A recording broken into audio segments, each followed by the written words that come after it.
Thank you. Of course.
Michelle, let me know when we should start.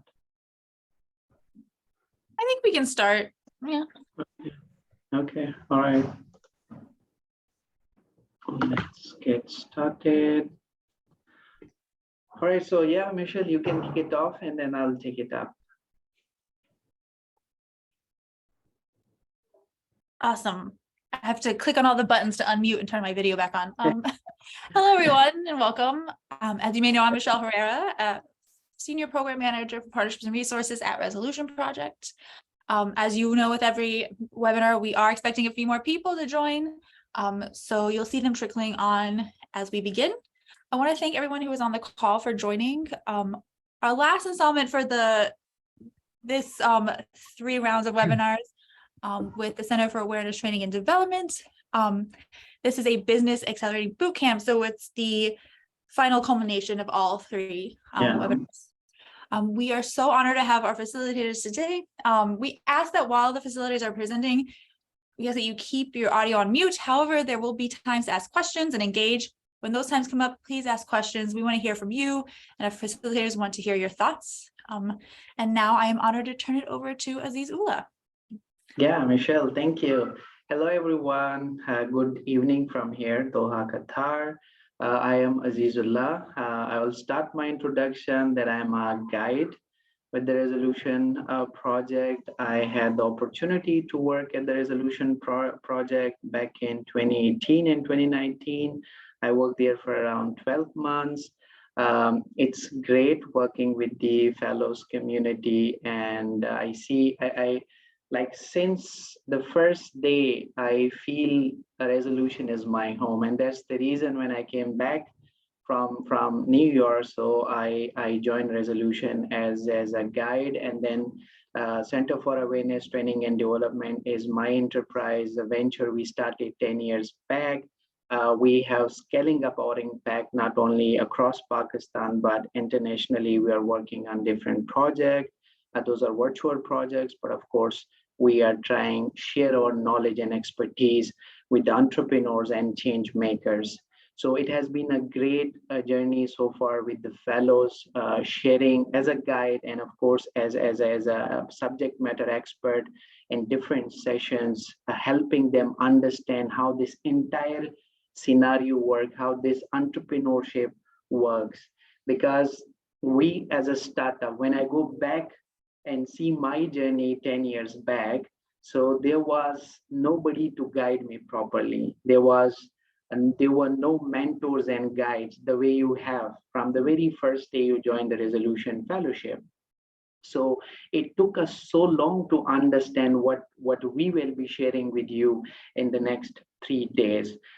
It took us almost 3 to 4 years to understand the basics when it comes to enterprise development and then scaling up your enterprise. There are so many levels that we need to understand. That starts from your business model, your pitching the video page, how you build your network, how you collaborate with people, with your clients, with your potential stakeholders or stakeholders, whether they are the community where you are working, whether they are the people who are giving you the grants or funds or donates or projects. So it's completely a holistic approach. And if there is any piece missing, for example, if you are missing the legal side in your enterprise, still you will face a problem. So you need to look into the legalities as well, doing the paperwork, registering the organization, onboarding the different local and government departments and authorities where you comes under their domain.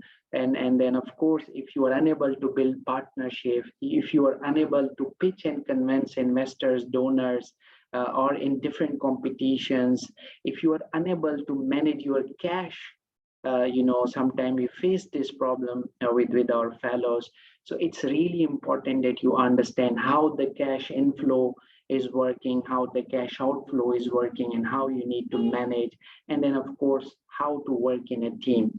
So these are just to give you a brief overview, understanding all these challenges while working with the resolution fellows. So we came up with this idea to have different guide sessions where we bring subject matter experts who can give you key insights to different aspects of your successful start as a startup, or while starting your venture. So we'll be touching very important points here when it comes to sustainability and scalability, and of course enterprise development. So in these 3 days we'll be talking about sales and marketing, why marketing is important. We have Heather, who has already joined us. So he will be taking us through this experience, how it works. We will be talking about how you can build partnerships and collaborations.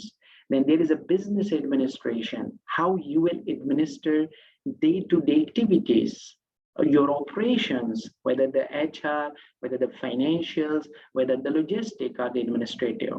So we'll look into it. And then, of course, we will study some digital tools, how you can pitch yourself well, using different digital platforms. And I'll share with you the different techniques where how and what better way you can pitch yourself on different digital platforms. And of course, we will study different other important aspects that will help you understand how you can sustain, how you can scale up your enterprise, no matter at what stage it is. And you will have plenty of time with us where you can ask questions. You have any problem, we really encourage you to come up with questions, come up with discussions. You feel any point that we discuss it needs more clarity, we ask you to come up with questions, especially every morning and before leaving. So we'll give you some time to ask us question, clarifying question, if you feel you haven't understood things well. And the early morning, we will give you some time. If you have any question from today's sessions, we will try answer your question in early morning next day. So without taking any more time, before I invite Heather, I am really grateful to George, to Michelle, the entire Resolution project team. Why? Because this is something big, and this is something a value added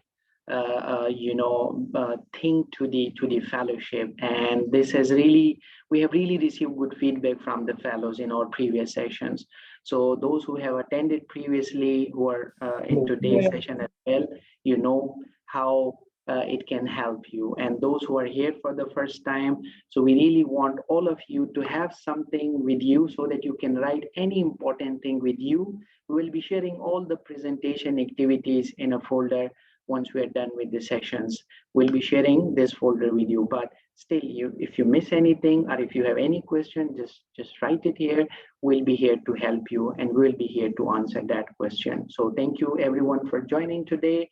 I will hand it over to Heather. Heather, over to you. I would really like you to introduce yourself because I won't do justice with your introduction. So Heather, just to tell you, Heather is my mentor. I think in my success, as Resolution has played a lot part. So Heather is one of the individual who has been a mentor to me. So Heather, over to you. I don't know. We are working in 3 different zones. So good morning, good afternoon, good evening, and good night. I hope so you all would be doing well. It would be a huge favor if you people can turn on your cameras for me, or even if few of you can do that, or at least as if Aziz you can do that. So there's a slight human interaction. Hi Michelle, how are you? I think it's sunny towards your side. Your aura says so. So everyone, I hope you would be doing great. My very little introduction is that I was pretty bad at my health today, and I am giving you a session after having steroids. So that is something I love to do. So mentoring, coaching, startups, they are my bread and butter. They are my life. So I have 30 minutes. I hope my thought does justice to me. I would want to split it in 3 different categories. I'll be talking to you about startups, about branding. Number 1, I'll be talking to you about Gulabi Code. It is one of the startups of my fellow colleague. It was on period awareness and period poverty. I had someone who was discussing about adolescent sexual advisory, so that might play a good role. And I'll talk to you about how to make a perfect pitch in 5 minutes. And I would want to take as many questions from you as possible. We can talk about New York's weather, Turkey seismic waves, Himalayas, Kashmir. No question is a bad question until asked. So please shoot all your questions toward my side. At least we can help each other in finding answers.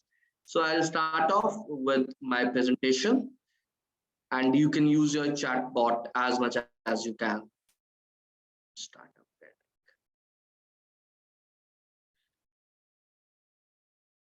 So audio check. Am I audible to you all? Yes, audible to me. I can hear you. Great. So I am Heather Mayaj. I'll start off my session with empathy. We all have been in pretty, I'll say, in a very weird position because of what is happening in Turkey, Syria, Sham, how Mother Earth is doing things to us. Nature is playing the role. We have seen how climate has been a huge challenge to all of us, how things have reversed. And the only thing that this all teaches you is empathy. When we talk about startups today, when I talk about Resolution Project, I am a witness to it that whenever I discussed Resolution Project with Aziz, I saw a spark in his eyes when he was talking about that. This was the spark when you talk about something that is very close to your heart. When we talk about startups, I have been talking about social enterprises quite a lot lately, and I realized that all of these startups are social enterprises because the key indicator is job creation and impact. And these both are driven from empathy. All of these startups, from EduPass to adolescent sexual awareness to everything, this is something that everyone goes through. And we all make our lives out of it. So empathy is the core of a startup. When you feel the pain of a customer, you design a customer. you derive a customer. And that is all what storytelling does to you. So pitch perfect or pitching is what startup is, right?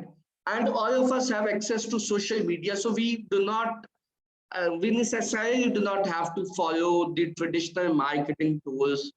We all see one picture from one end of the world going viral in a minute. That's the power of social media. We have all seen how amazing Qatar is, not because Aziz is in Qatar, because of FIFA World Cup. And this was all the power of social media. We see how humans of New York made spaces to our heart. This is all the power of social media. So, social media is a revolution. It takes a minute and a minute to make it, a minute to break it. So this is very impressive. And all of this is designed on the content. Whenever you talk about social media tools, Facebook ads, Meta, we all need to realize one thing, that nothing works if there is no content. So content is the key. How you tell your story is the key. It's social. It's two-way communication. If I am giving a session and George or Margaret are not asking anything, the session is no fun because it's not social. Learning is a two-way process. It's interactive. It's about talking about things. It's about getting to know. I know for Gulabi Code, we have been incredibly successful for the years that we have run, and because this topic was very close to our heart.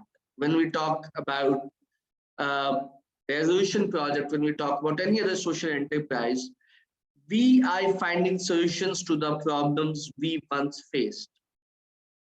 We are in the times of collaborative economy, my fellows. We are into times when Uber is doing a great business, when Foodpanda is doing great, when Dayaz or AliExpress or Alibaba is doing great, because it is sorting something which we always wanted. We have turned into times of collaborative economy. Facebook is a platform. Uber is a platform. They are connecting the buyers and the sellers. They are connecting with the facility providers and those who are in need. So social is a two-way process. Power shift. Now the power is in the hands of customer. One bad review and you're gone. One good review and you are all into the news. Word of mouth on steroid. That is what we talk about social media. That is how everyone is doing wonders. Social customer service, a positive word says a lot. So when we talk about social media, you would be seeing ads on Facebook and Meta, that Meta is providing small businesses the exclusive sport, and they do not need high resolution cameras. They are organic stories.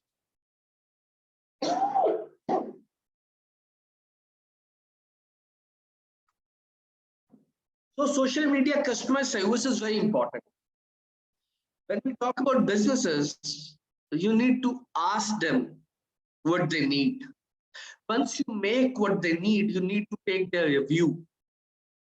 Once you take their review, you need to ask them about the amendment. So this is a three-step staircase. Plan, pilot, prototype. After prototype, iterate, revise your prototype, give excellence. I think that 90% of the grievances of customers are sorted once you hear them out. So that is very important altogether. Declining effectiveness. We cannot decline the effectiveness of social media. This was something back in 10 years. We will keep telling people in 2009 that you need to buy our stuff. Now your customer says it all. So your customer is your king. How to reach out to your customer? That is your content. So what is digital branding? It is making a digital footmark. So we would start off with digitalization of content. A picture picture says 1,000 words, a video says more than that. How to increase engagement? You increase engagement by interaction, by talking about things that they want to talk about. How to reinforce? Keep telling your customers what they need. Keep telling their customers how do they have to process about it. And most important of all, how they plan to do things that they once thought would not be done. How to properly manage. So let me tell you something. All of you would get your 30 seconds of fame and a good life on your social media. What is tough is managing it. The point is not acquisition of customers. Point is retaining your customers. Point is not about making an image. Point is maintaining an image. The biggest thing, the easiest thing that anyone can tell you is make a Facebook page, make a YouTube channel, and you'll do wonders. What they don't tell you is how to keep the page sustainable, how to keep the content coming. Producing 30 videos in a month is toxic. So you need to balance out your content. So for social enterprises, what are the content segments that we need to cover? Brand education. Tell your people, educate them. Promotional activities, give them the kits, fun facts. Keep memes. Memes are the new age. So keep telling the memes, it's too tough to be serious 24/7. Take their feedback. We at RI Station, we take rigorous feedbacks and we take feedbacks too seriously. Products, unique selling proposition. For me, communication is the only unique selling proposition, nothing else. Talking with a smile is $10 per hour. I'll pay you. Like we say, hugs are for free, take as many as you can. So you need to keep telling people, you need to keep connecting. We are into times where good energy says all. And if a product is not doing good, your customers would make your product a perfect product, as long as you're opening up to them. One advice that I would want to give you over and again, do not be defensive about your idea. Let people butcher it, let people barge it. Keep it open for feedback. So what is content? Everything that goes on internet is a content.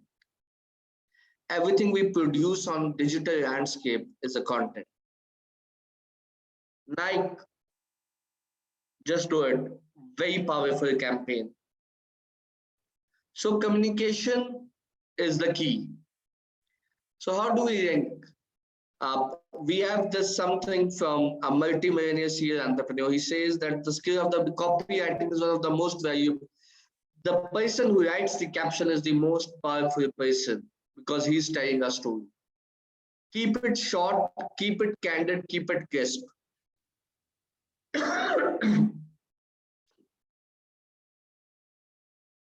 So please stop typing paragraphs. Please don't do that. Maximum is a Twitter's tweet rank. Do not exceed 140 characters. Use GIFs, use images. Visuals should be very appealing. Do not overpower your slides. Please do not. Keep it minimal. Minimalist is happy is the new rich and minimalistic is the new theme.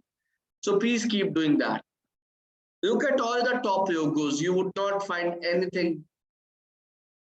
It's just brand image. Humans of New York, as we were talking photojournalism, it changed the way the content used to work. James Charles, an American beauty influencer, and I feel by the time we are talking about it, the subscribers would be way more. So that is how it works. Mexican YouTuber content, because content is the king.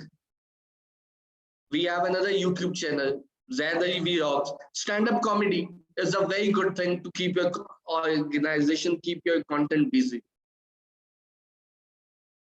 We are talking about empathy, and this is an example. When we sell it, I'm selling a house versus I'm selling a home. We have all heard the story of our blind people when they say, share the word that you see. So it needs to hit you here. If it is not hitting you here, it is not working. So this is active versus passive. These are the don'ts. Stop.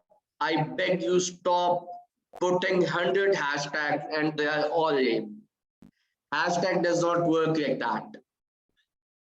Right? This is also too many fancy words makes you irrelevant. Common mistakes. We don't know our audience. We do not know our goals. We are not capable of knowing who we are writing for. Please realize that it's quality over quantity. Write small, write in patches, write in terms.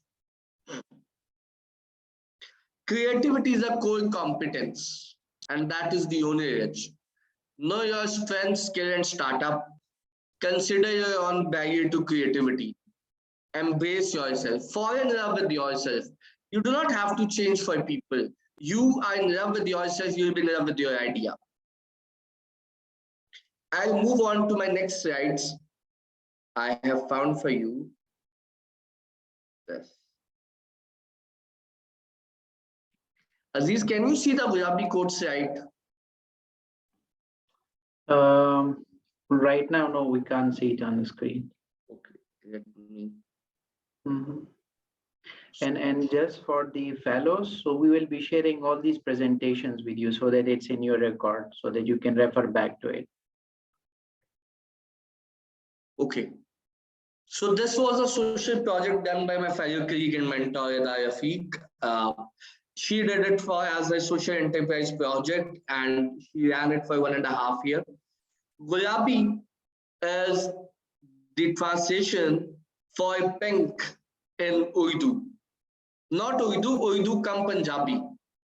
So we call it Gulabi. So Gulabi is the color for pink. So for you, it is the pink code. So what is Gulabi code? Gulabi code was a code that was how did we come up with this? So whenever she used to go for grocery, she used to say, "Mujhe give me that." So that, because you cannot ask for pads very openly in public. So she referred to that as a code for pads, which we all know that is a basic feminine need. So sanitary issues and female health toward in Pakistan extends beyond the social and financial discrepancies. So the Gulabi code was trying to find a solution for women who cannot avail emergency sanitary support. So how Gulabi code worked was that you could call anyone and ask for an immediate emergency sanitation kit. In that immediate sanitation kit, it had period pads, it had a very diverse range. I'll show you the range. So the idea was that it's a social enterprise that was working on addressing women's reproductive needs. It offered menstrual hygiene product, PCOs, and seed-setting product and safety devices. By safety devices, we know that 2 women are raped yesterday in public parks in Pakistan. So women's safety is a huge issue. Not in Pakistan, but in most of the world. We would not have a geographical boundary to it. But after certain issues, EGC started giving tasers. So tasers are current sport. They are used as immediate defense mechanism. So this was the product line. Number 1 was period monthly planner. Number 2 was essential period kit. Number 3 was heating pack. Number 4, disposable paper panties, stain removal, toilet seat covers, pepper spray, taser, period box. Period box was a was one of the most brilliant thing that I thought of. So what is a period box? It was something parents can give to their children on their first periods to educate them about it, to make it more acceptable. Period underwears, PCOS kit, sanitizing spray, and seed cycling kits. So there was a market and national need to it. TGC did wonders. They went viral instantly. Uh, their slogan was "Women for a Women." So there was a huge size of the market. They did pretty well. This is their SWOT analysis. Competitor analysis was not much because not many in Pakistan are doing it. They used a lean startup methodology. They started off, and then we started installing dispensers, period dispatch dispensers in corporate offices. I'll show you one if we go. So this was the product range.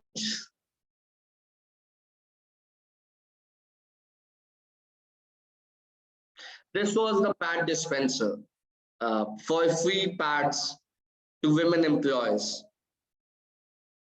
And then they reached out to universities and they advocated human hygiene.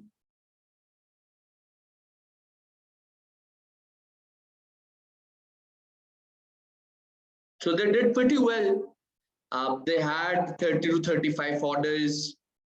They had a good revenue. It was a social enterprises. The challenges that they faced by sourcing and managing a lot of product, limited financial resources.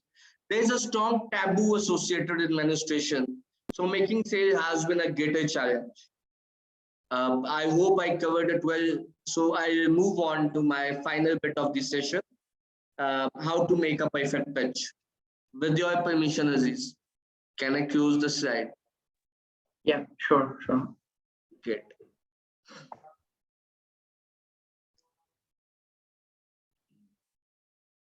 Just give me a while.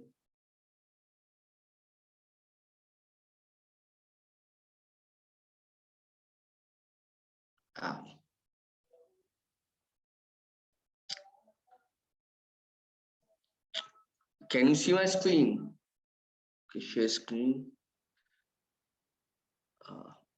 Okay, so this session is run up by my friends Fasi Mehta. Fasi is a good friend of mine and Aziz. So it's a pitch perfect session. I'll quickly run you through how to make a perfect pitch. So this is the structure of making a good pitch. Number one, tell your problem. Number two, tell the solution. Tell your market size, define your customer, define your market. What's your business model, growth, impact, make and ask, call to action.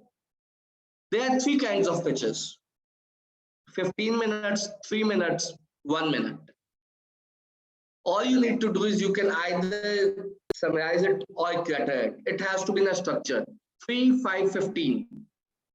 Twitter pitch is 1 sentence. Elevator pitch is 30 seconds. Investor pitch is 10 slides.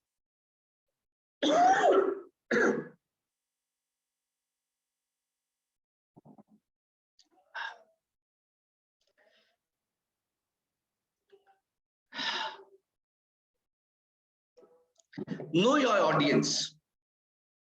You need to know your audience before you pitch a startup. Have a run, develop a customer profile, study your energy trend, create a SWOT analysis, know your market. Then kiss it. Keep it simple. So kiss is for keeping it simple. Don't need a secret presentation, avoid animation, keep minimal content, work on your speaker notes. The rule is 166. One idea per slide, 6 bullet points, 6 words per bullet. Tell your story. We all need to tell our stories one day. So we need to tell our stories today, right? Mark your audience, showcase the problem. Do not try to memorize, just remember key story points. And let your story come from heart. Regardless how poor your English is, English won't make you feel good. Empathy would. No one wants to tell you that you were brilliant. Trust me, when it's language of energy, grammar never counts. So it's your energy that would tell your story. Know your competition. Tell what your competitors are doing, and never underestimate your competitors. Never give a bad review about your competitors. Right? Give consumer rating. Know your numbers. Your numbers are very important. Your balance sheet, your income statement, cash flow, revenue, expenses, equity. Do not overpay your investor. The people behind the idea. There is no such thing as a solo entrepreneur. This is why startups fail. 23% is not the right team. Do not make team with your friends. Make team with the people who deserve to be in the team. Give your product demos, prepare in advance, customize, give a story, SurveyMonkey, take a tour, and end with a call to action. Don't just say thank you. Give a call to action that, okay, we'll meet again next week. Okay, we'll do this, we'll do that. Create an urgency. It should be like once you're off for your coffee, the investor should come to you. And practice. Practice and practice. The magic number is 10. The only thing you will beat your competition is practice. So if you want to have good pitches, watch Dragon Den, watch Shark Tank, anything you want to watch, anything that helps you. And I, ladies and gentlemen, am open for you to shoot questions. I hope I did not bore you much.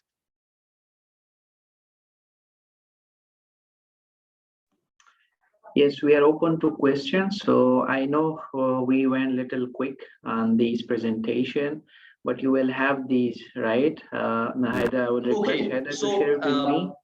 Yeah. I'll tell you one thing. I wanted to go through all these 3 presentations and I was quick in it. But the point is that you would not get anything from these presentations. You can keep them for you for life. I have thousands of these manuals and presentations, but trust me, it won't help you. The only thing that would help you is your customized questions to me.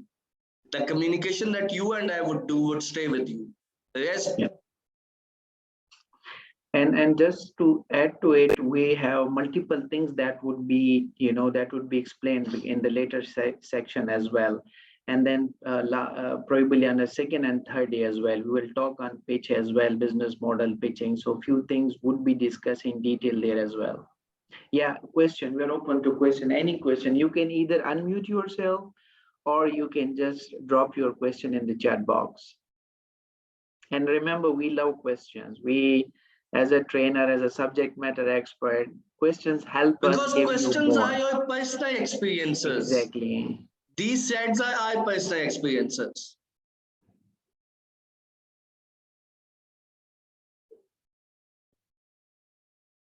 I have a question. It doesn't really apply to me, but it might apply to somebody who is new to pitching.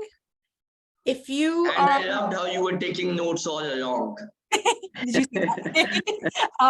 So if you're pitching, does it make more sense to focus on your personal story, or does it make more sense to focus on the community you want to work with as a whole? Okay, so if Michelle, you want to work, you will work in the community that is close to your heart. My psychology training says that the community would have either of your childhood things with you or your personal circumstances, or you would be connecting them with on a very personal level, right? You cannot feel for my community while we are not in the same community. So it would eventually become your personal experience. So your personal story is your community story. How you interact with them. So this cannot be segregated. The pain that you feel is because something within you is linked to it. I hope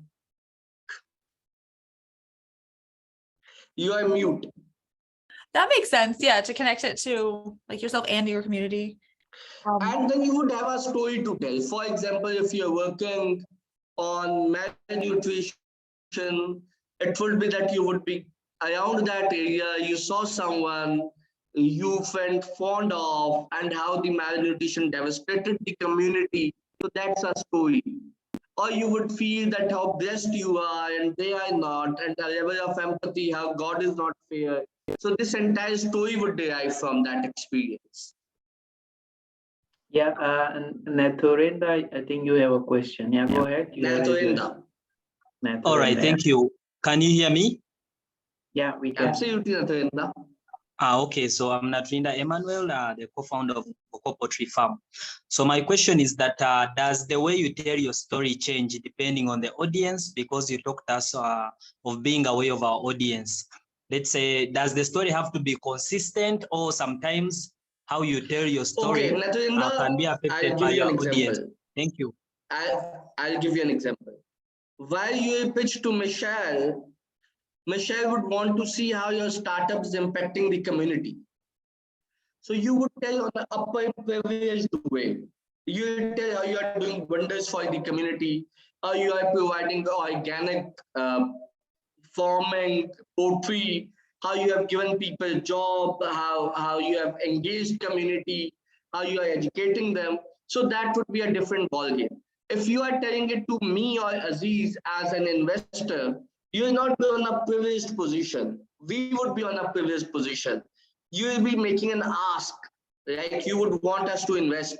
So you have a different story altogether. So your pitches differ when it comes to audience. Your pitches differ when it comes to investors even. The investors who want to invest in terms of acquisition are different. Investors who want to invest in terms of monetary form, they are different. So your story, the crux, the impact is common. The art, the impact, they are common, but the ask varies. The methodology is different, so it would be a different pitch altogether. I hope I answered it. Yes, Nathurinda. Yes, perfectly well. It was well answered. Thank you so much. Fair. Yes, We any have other no question? questions from Margaret. We have no questions from Sina. Aslam has taken a bullet. You may Yeah, go unmute. ahead. Yeah, so basically my question is, I've always been hearing when we give a presentation or pitching for investors, we have two ways to attract their attention, to get their attention. So basically either we focus on emotions or we focus on numbers and statistics.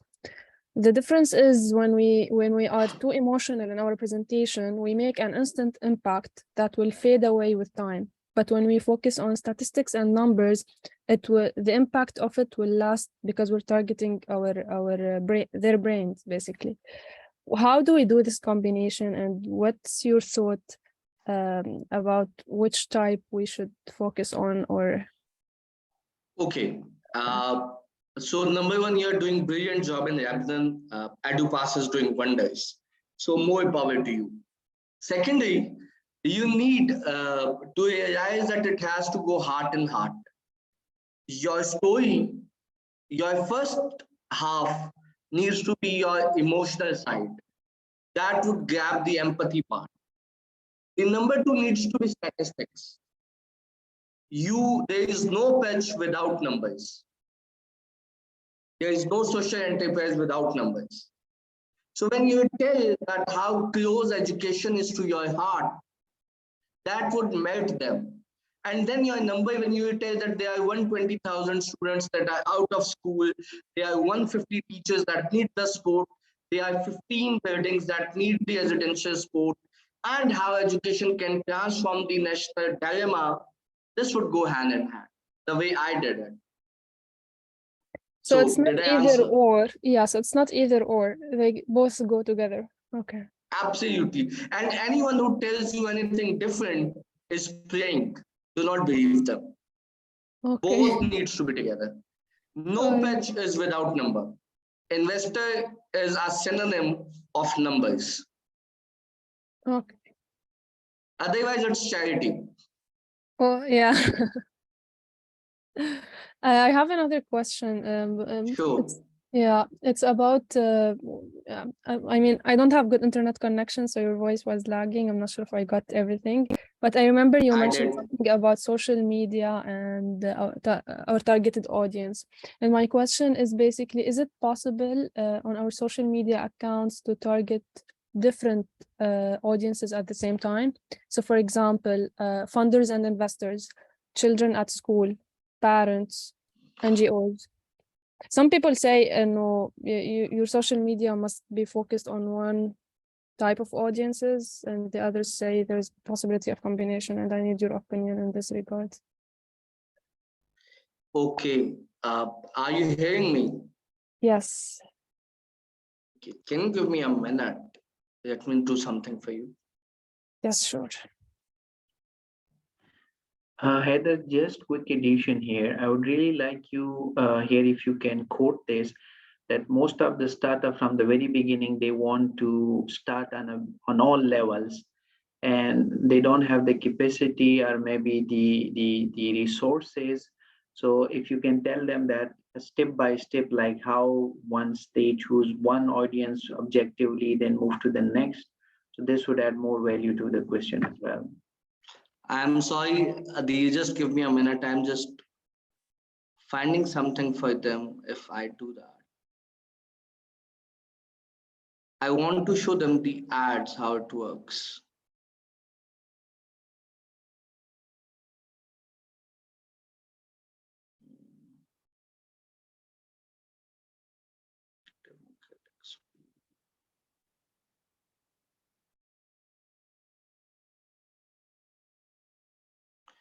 Okay, so I'm trying to see if I can open advertisement summary. Okay.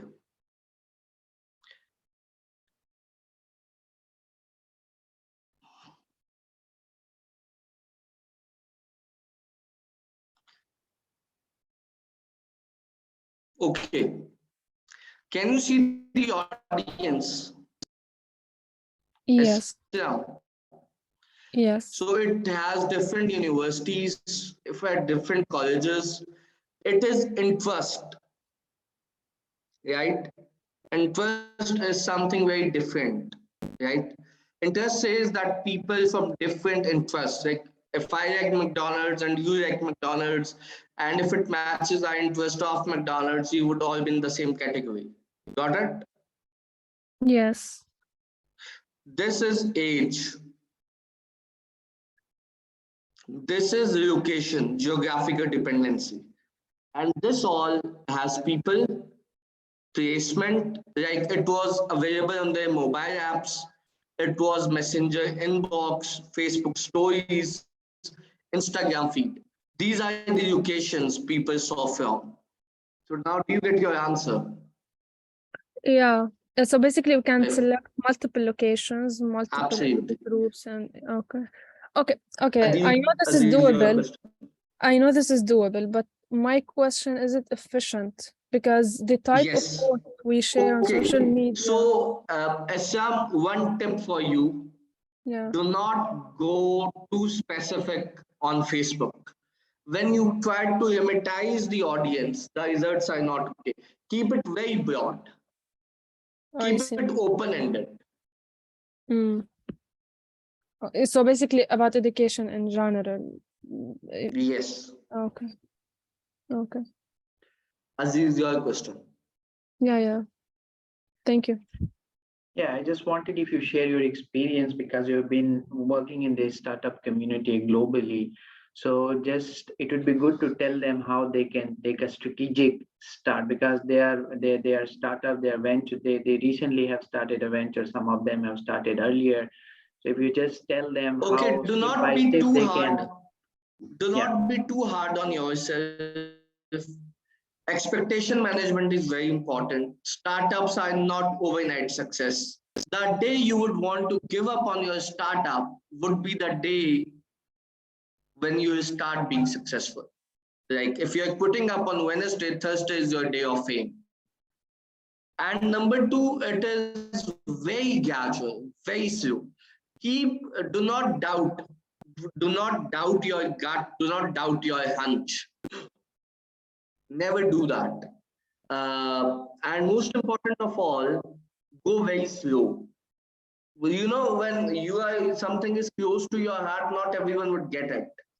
So you need to have belief, you need to go slow, and do not hire a team.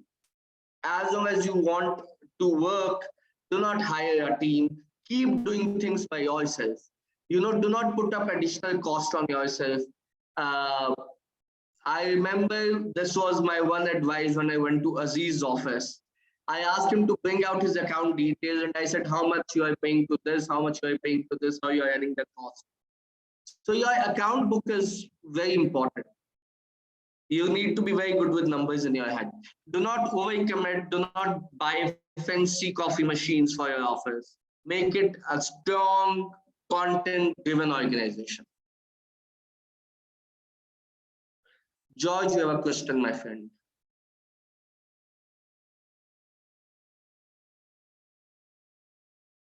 George, did you ghost me? Okay, Islam, do you have a question? No, I didn't have a question. Just to tell you, Heather, George is the co-founder and CEO of the Resolution Project. Oh, I'm so sorry. So that is when you take. I So saw a hand raised. So. He's also a guide. So he has joined us to learn with us. It was my moment of fame. I just called out the CEO that if you have a question. You made my day. Okay. Daniel, I see your hand raised. Yeah, Daniel, go ahead. Hello, are you hearing me? Yeah, we are. All right, thank you so much. My question goes on the part of the pitching, that is on the people behind the idea. I think that's on the meaning the team, right? So, for example, if you're having a team that is going to work on a particular venture, but then their background maybe in terms of academics or whatever is not in line with that particular venture they are doing in particular. So how can you convince, for example, maybe the judges to let them, because I believe at some point it would be also good if one of the team members has a background in whatever you're doing. It will give that confidence to maybe the judges or the panel. So how can you merge these two? Okay, Daniel, what you are asking me is that if someone in your team member has a different educational background, for example, if you are having an engineer for a marketing position, how can you convince your judges that it's a right decision, right? Yeah. Change the judges. Because we are into the times when this does not matter. And number one, that is beyond the scope of judges. So for example, if I am pitching an idea and Aziz is my CFO, and Aziz is not an accountant, but he is keeping my accounts pretty well, I do not need to justify his position as CFO. That is my internal team matter. We have this question when it comes to background, right? But when it comes to startups, it traditionally says by definition that people who are passionate about doing something. I am by profession an engineer and I'm a marketeer. So my degree is pretty different. Aziz's degree is pretty different from what he's doing. So educational background, you can justify by their experiences. So they'll be as credentialed as their academic background. And this would not make an impact. People in engineering are better in marketing than the genuine marketing guys.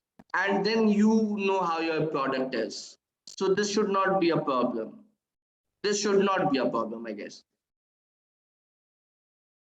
All right, thank you. And I wanted to also add one question. When you have started now a venture or an enterprise, at what point of it should you now consider maybe opening some media, like maybe some kind of maybe a Facebook account to help you in marketing? From the start. Okay. Yeah. Why?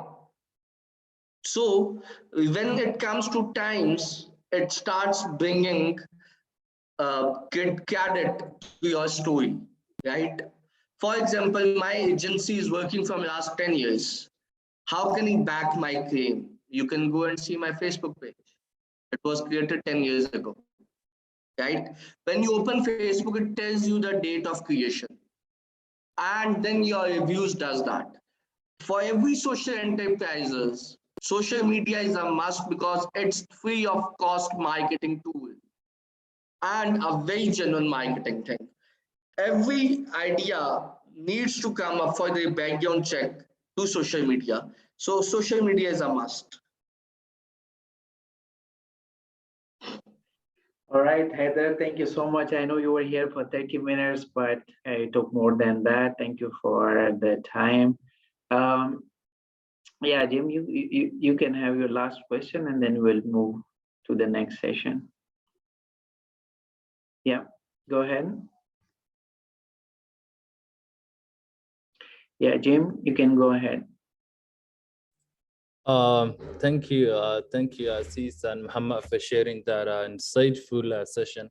And my question is branding. So let us say you build a branding at very stage in your venture, and then later on you realize that you may actually need to change something, so you can at least maybe improve the quality of your branding in terms of logo, and then I was actually asking, like, what is that you really need to consider when it comes to branding, and how do you really come up with a excellent logo that actually, it speaks also for what your venture does, and what is that you actually consider?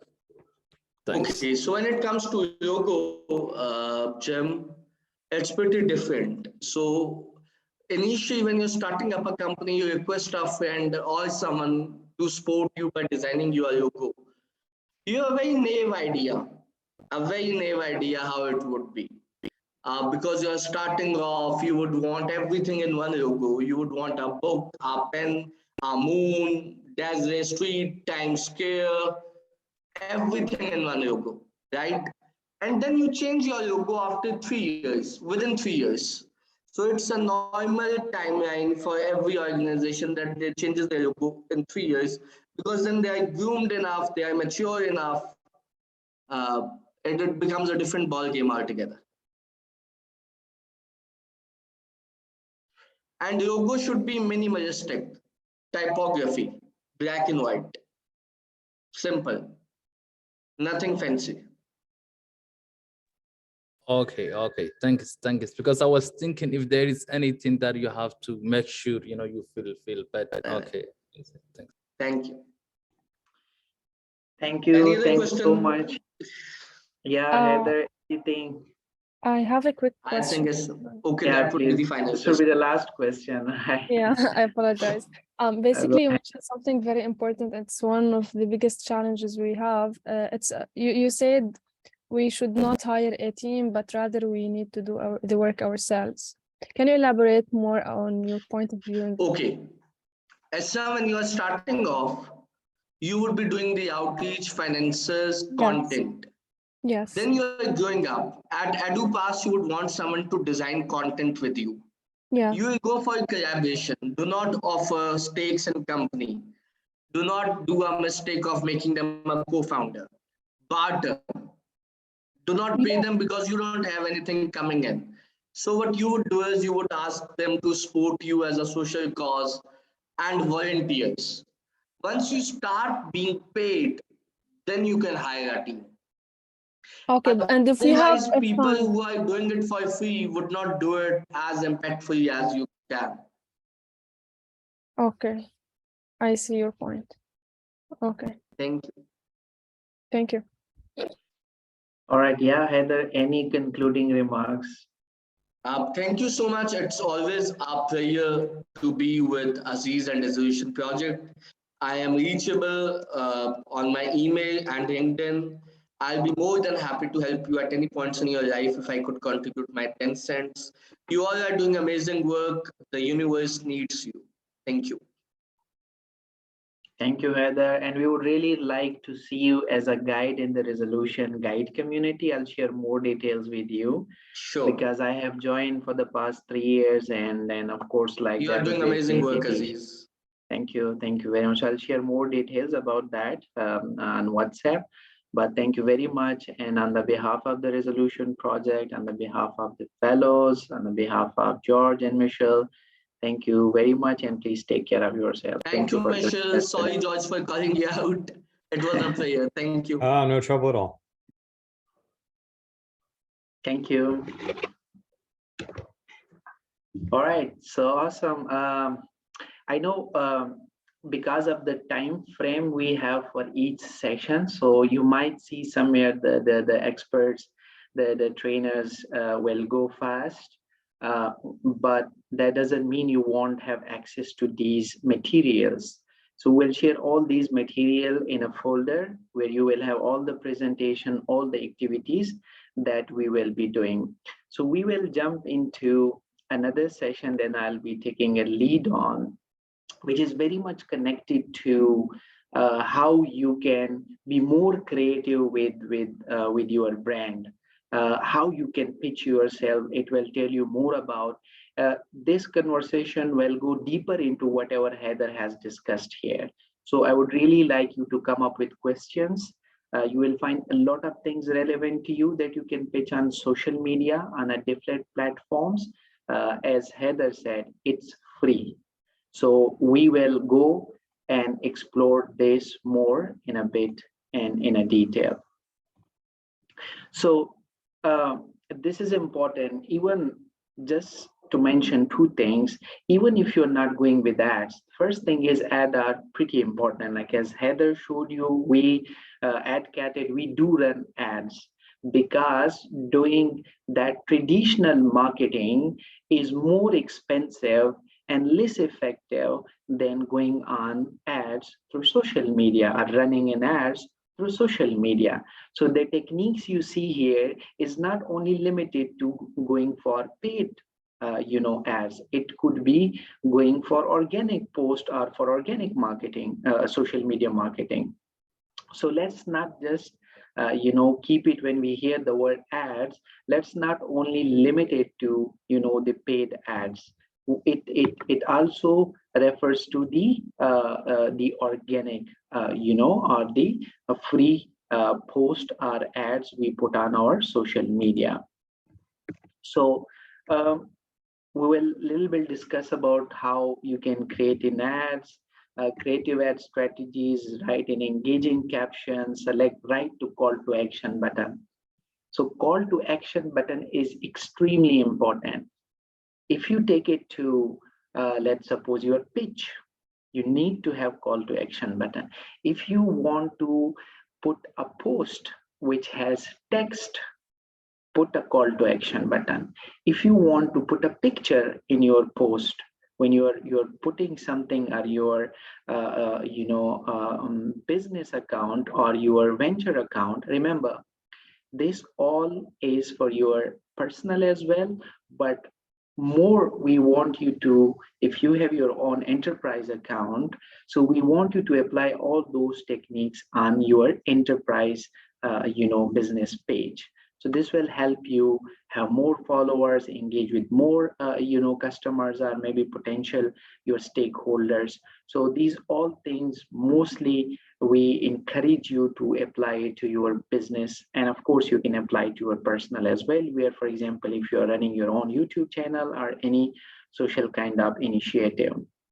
And then I'll share some worksheets with you. I'll share that so that you have everything in hand and you can go through those worksheets again. But just to tell you why I will buy your product or your service, even if it is for free. This is a very important question, and I want all of you to think on this question, the initiative you are learning, you are leading, and the things you are doing right now. Just imagine for a moment why your customer, why the people on whom you want to create an impact, why they should come to you, why they should opt your product or your service. That's the very first question you need to ask. So this is why in today's digital world, or in today's rapidly changing world, or in today's world where everybody is more aware of products, services because of the technology we have, you just need to customize. You need to personalize. The accurate word is personalize. Now, what does this personalize means? For example, if you are a company if you are an enterprise who are making the cheaper, let's suppose notepads, and you're selling it somewhere where, for example, people don't need this. So since they don't need it, why they will buy it from you, even if it's cheaper? The same goes to any, is just an example. You can take any other example.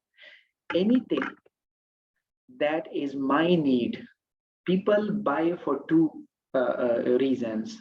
Either they need something or they wish for something.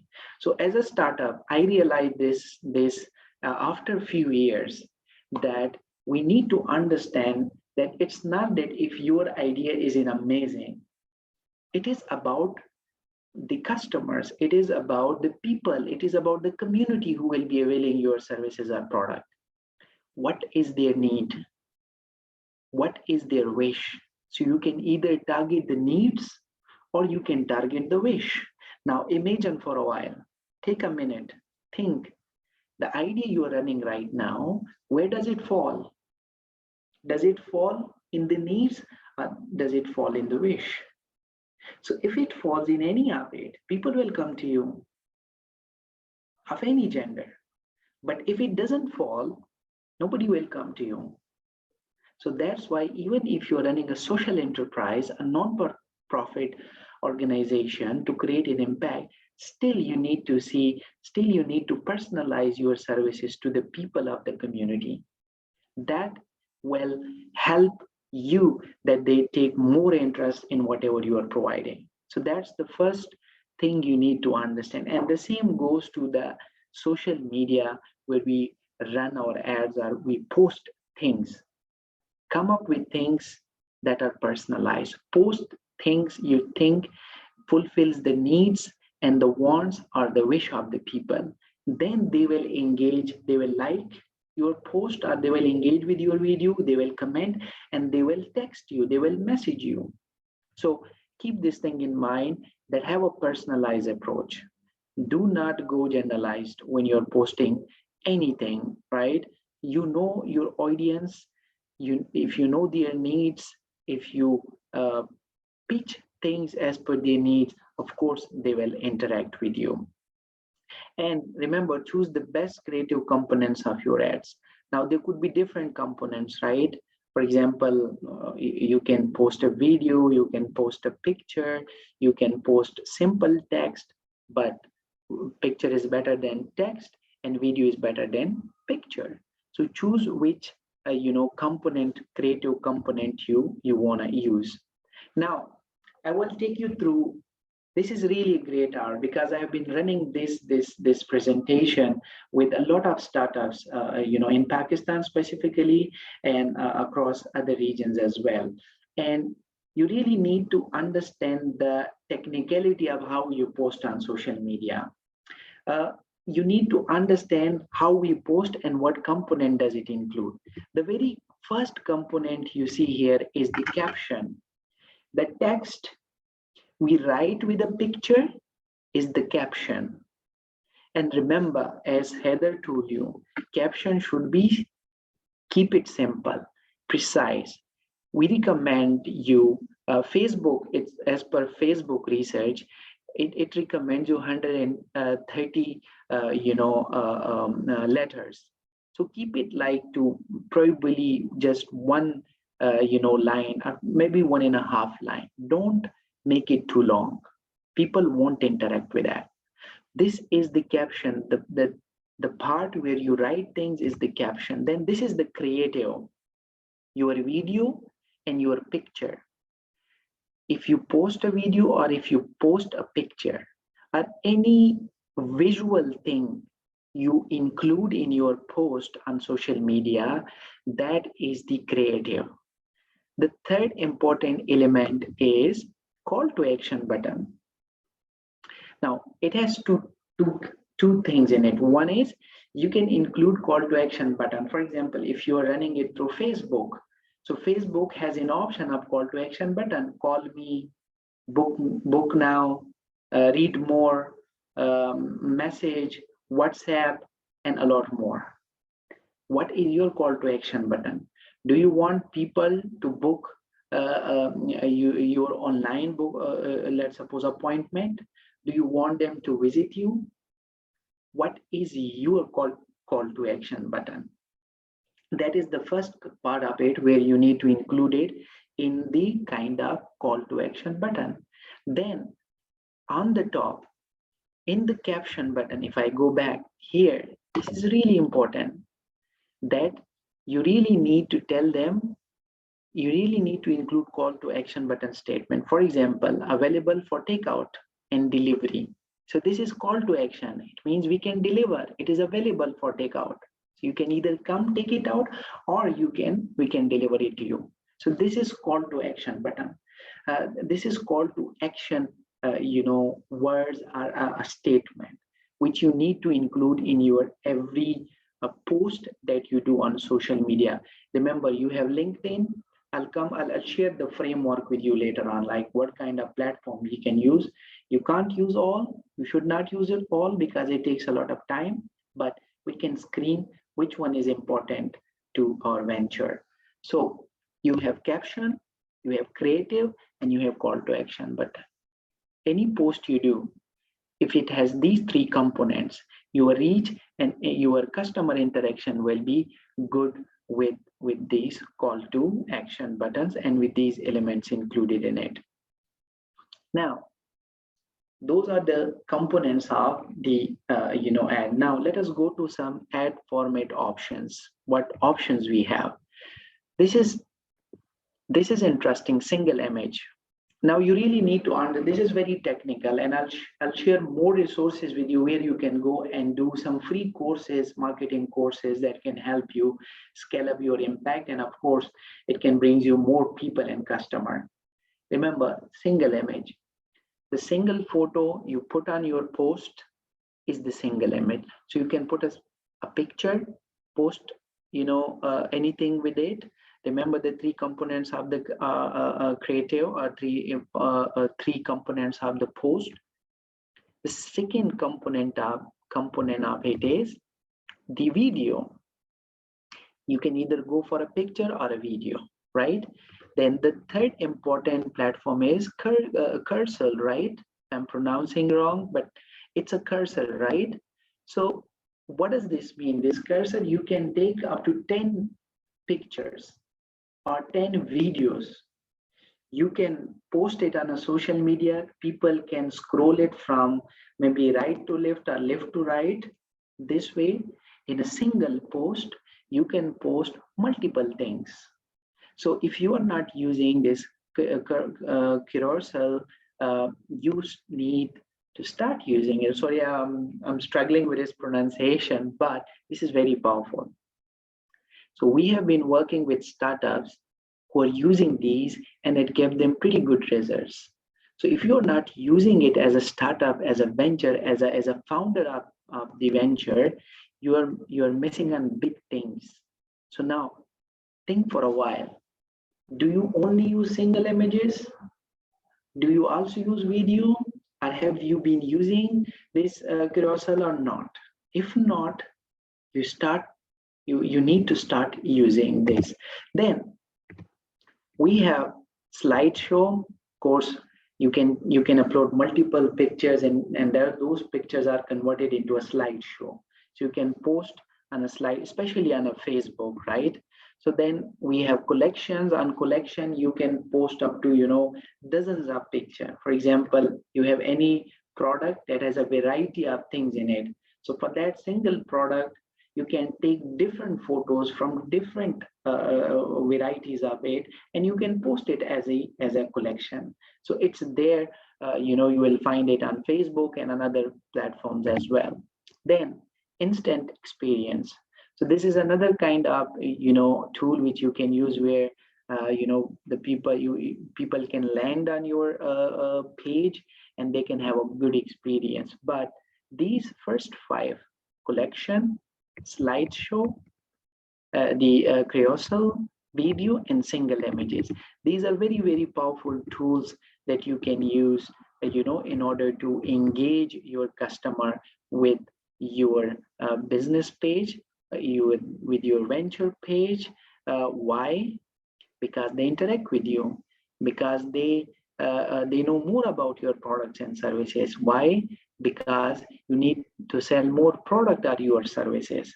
The more people comes to your page, the more they interact with you, the more they know about your organization, the more people connect with you, the more your enterprise grow. So this is how social media and being creative on social media really helps you scale up, you know, your enterprise. And of course, you know, it creates a pretty good brand image.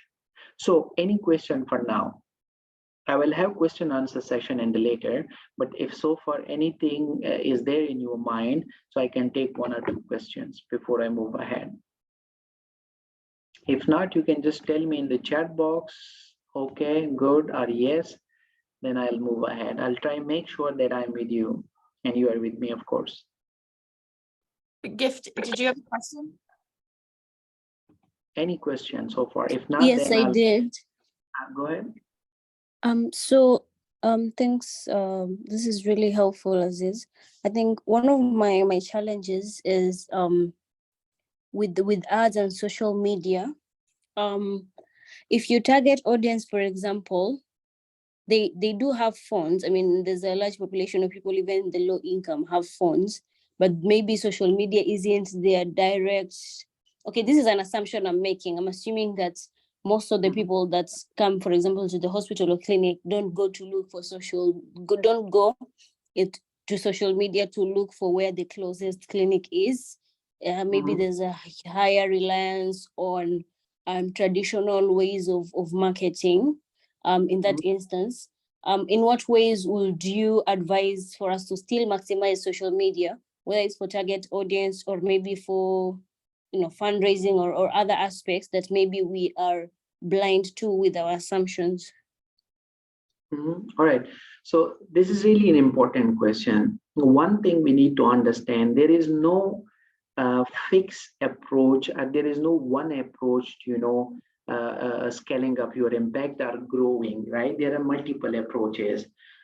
As an example, for example, if you're targeting young people, so social media or Facebook would be one of the amazing tool, right? Where you can come, you can interact, and youth, because we have a lot of young people on the social media. On the other hand, for example, if you're targeting, let's suppose, organizations and managers and, for example, CEOs, so maybe LinkedIn is the best platform where you need to start posting your, you know, enterprise activities and start connecting with people, right? So it is a mix. So there is no fixed things like if we say that only Facebook can work best for you. No, in some categories, Facebook can work best for you. In other categories, other platform can work best for you. For example, if connecting with professionals, LinkedIn is there.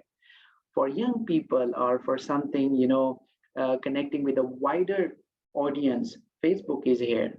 Then we have Instagram, which is more fashionable, which is more kind of fashion brand related, where people are there to explore brands. So there you can, you know, pitch things. So it's a mix. For example, if you are on these 3 platforms and you target, for example, 10 customers a month. So let's suppose you target 6 customers on Facebook, you target 2 potential customer, let's suppose on LinkedIn, and maybe 1 or 2 from the Instagram. So these all combines and this gives you the overall impact. So you need to be tactical. For example, my organization, Center for Awareness Training and Development, we have a LinkedIn page. We connect with the professional, we connect with the people who, who have assignments, who post their projects, we connect with them. Then on Facebook, we connect with young people. Any program we have, we try enroll them, we try connect with them, we run our ads. And then on a link on Instagram, we do it for our personal branding. People mostly don't reach out for business purpose, but they follow us because we have been doing something great. So this is how our strategy works. So you need to sit around it and see what works best for you. And in the later activity, I'll tell you which platform you should, choose and which platform you should not choose and how you can approach to that. I hope I answered to the question. Yeah, any clarifying question do you have?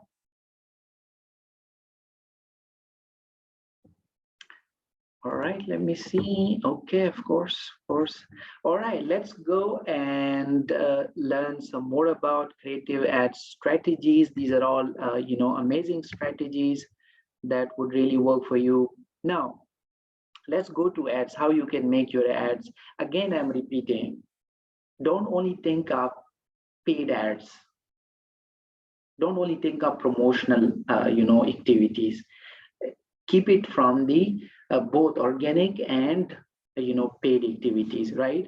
So how you can make ads an engaging one? Number one, remember, you post any picture, you post any video on social media, it should be of high quality. The image should be of high quality. Even the video should be of high quality. Keep caption short and sweet. Just on the right side, you see hair day. Very short and brief and precise. Keep it short. Don't be too lengthy when you're posting or you're writing anything in the caption section. Then feature your products or service. And the formula for featuring your product or service is pitch one thing at a time. Don't bring too many things, too many products in a single image or in a single video. This really confuses your, customers or the people who are following you. So it's good that you come up with, one idea at a time. For example, in the morning you post one, product or service. Maybe in the evening you post another product and services. So this way you build your library, and your followers and your customers interact with you. So these are the three simple techniques, best practices for making an engaging ads. And this is extremely important. Let me tell you, this is extremely important if you want to improve your organizational followers, your venture followers on different social media platforms. So you really need to apply these powerful techniques. Then we have this create your own in-home studio. This is that you sit in your home, you make a kind of studio in your home, and you try to create different type of pictures. So we really tell the startup that, hey, you cannot buy an expensive camera. You don't have fund for it. You cannot, open a studio. It is expensive. Now, what we recommend is, if you have a good mobile and having a good camera, if you buy a tripod, which costs probably it will cost you $15 to $20, right? The best one. So go for that. And maybe a mic if you want to buy that, right? So and a board where the light can reflect, and use natural light. You don't need to buy those expensive lights focused on your product or focused on your people. Just use natural light. So if you become creative and resourceful, remember, resourceful as a startup, as a change maker, as a young leader, as a change person who wants to bring change, the one thing you need to keep in mind, you need to be resourceful, doing more in less. So as a startup, I understand you have financial and other challenges. So for you, you need to come up with creative ways that with your mobile, you set a small studio where you can make videos and pictures. And how you can make it, I'll share tools with you later on. But you can have your own studio, maybe in your own room, right? So this way it will help you, have, for example, I have these tripods, it's here with me, right? All the material, everything, I have it here. So even I use these for my personal, use. So, and it's not expensive. So try be creative and create a studio where you can, create content for your enterprise and your venture. Then moving ahead, create how you remember earlier, like you said, most of the people on the mobile. So as per the research, almost 70 to 80% will be on the mobile in the next few years, who will be completely using mobile for all social media kind of engagements. Now, how do we, create for mobile? Because when you think about your customers, majority of the time they will be online on the social media, whether LinkedIn, Facebook, Instagram, Twitter, any platform you take. Mostly nowadays we use this, I forgot the name, other videos platform, like Snack Videos and others. So these all are being used on the mobile. How do you customize for mobile experience? Now, for others, for mobile, the most important thing is the stories. Story is very important. So if you are not using story, for example, I am here at the moment speaking to you. So before I jumped into the session, so my team took few screenshots and they sent it to me, and I posted on my WhatsApp status. It tells the people, I get a lot of my customers, because a lot of people follow me on my Instagram, on my WhatsApp, and of course other platform as well. So when I post a story there, they connect with it, they interact with it, they say that something is going on, that we are doing something, and that's why they connect. And they then discuss things with us. And 30 to 40% of business comes from these kind of tactics, best practices that we use. So if you're not using status on your WhatsApp, on WhatsApp Business, on YouTube. On YouTube, we also have the short videos. On Facebook and Instagram, of course, we have this status. Then you are losing on a big things. So start using it for your venture. People will follow you first. They will then interact with you. On fourth and fifth interaction, they will try, once you are consistent, they will connect with you, and probably they will come up with something of mutual interest when they know that you're doing something. So that's why it is very important that we use these platforms. Have a single focal point. I already explained it. Focus on one thing at a time. Don't post too many things. Then balance your photos. This is very technical. And why we are sharing this? Hiring a photographer is extremely expensive. As Heather told you that in the start 10 years back. So when I started my journey as a startup, I had to design things my own. I have to, run behind printing machines to get the prints and get it, and then of course install it and distribute it in the universities. I have to prepare my sessions, I have to deliver my session, I have to make reports, I have to do orders and prepare material for my orders and all other things. I have to look into all legal documentation. So that was in the start, because I didn't have the financial resources to hire people.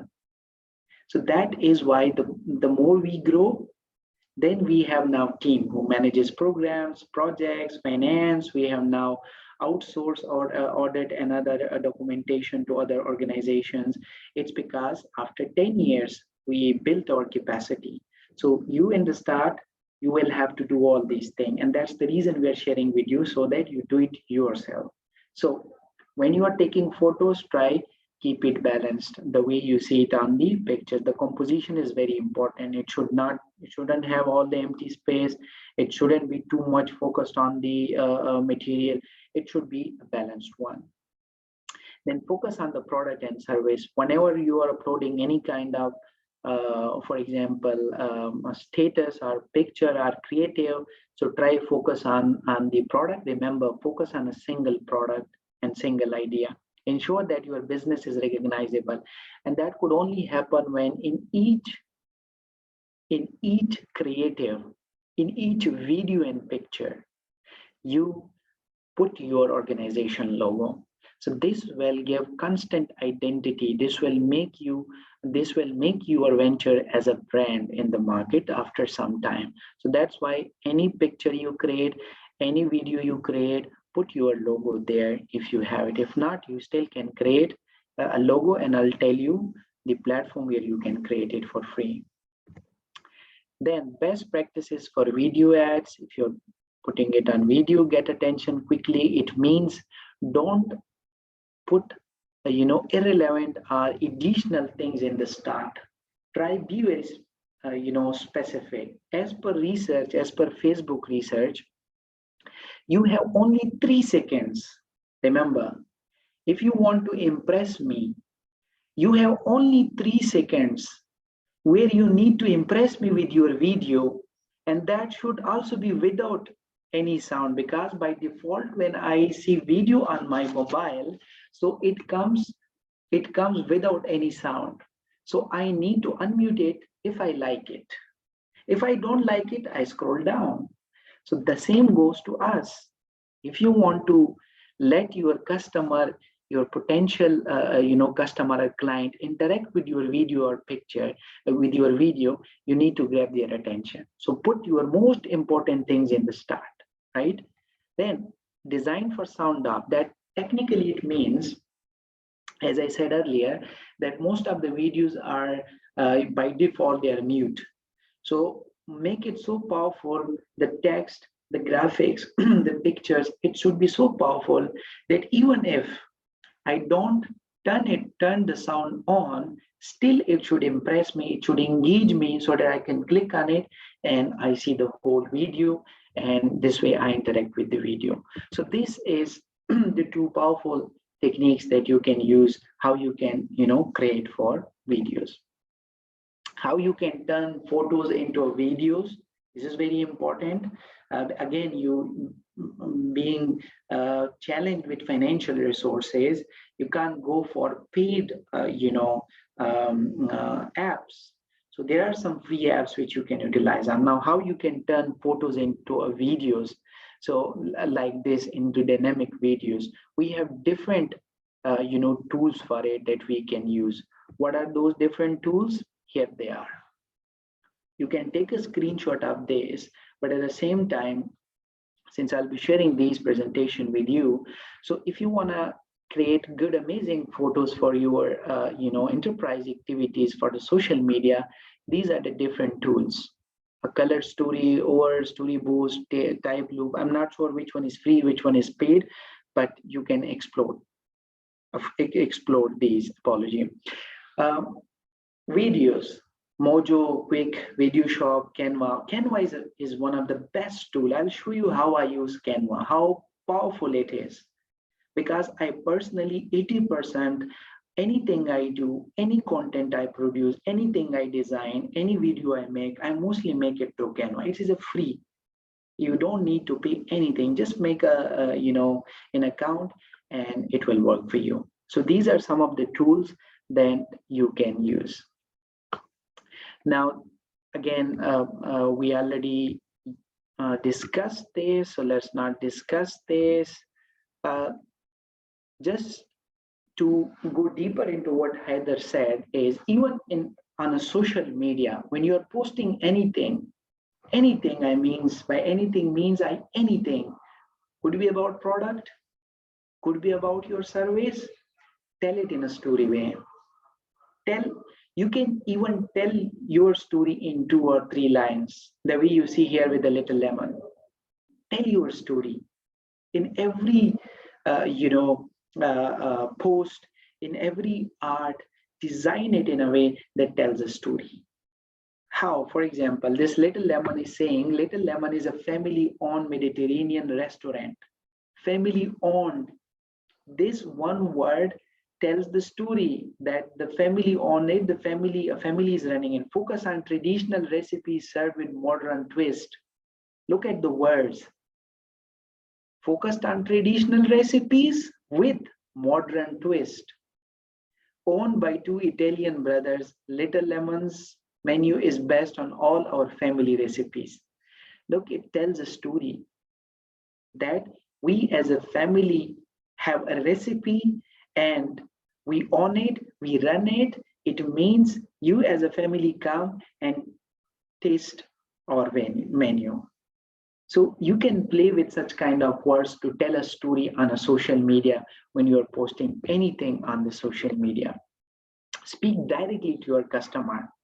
Don't ever use like we, I always use the word you, right? Just here, there. Why not enter spring with a bold new color? Shop our new color kit collection to find your. Here the word matters a lot. Your perfect match. If here the word was our perfect match, it wouldn't have connected with me well. But here the word is your. So when I'm reading it, it refers to me.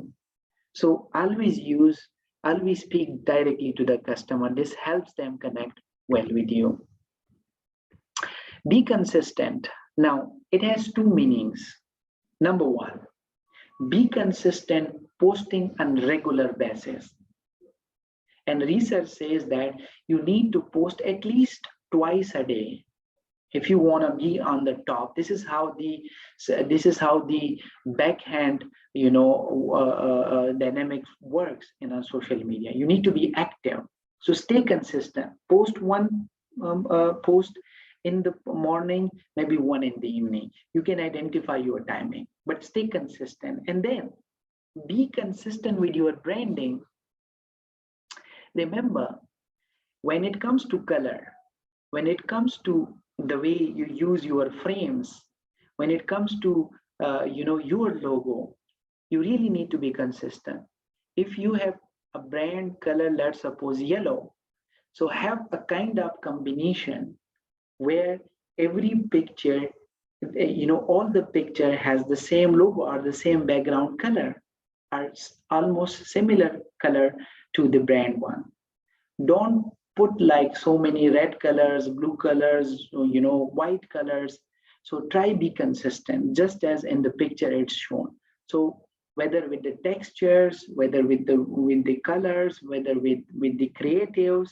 So this way, it will help you create a good brand image. Encourage people to act now. Call to action button. Put call to action button. Put call to action text. How? Let's go to this lemon example. Don't miss out on our all fall seasonal specials. Order for dinner today. Remember, look at these words. Order for a dinner today. These are call to action things that you can post and you need to be conscious about when you're posting anything. Then choose the best call to action button. Now, there are 3 levels. Let me share this with you, right?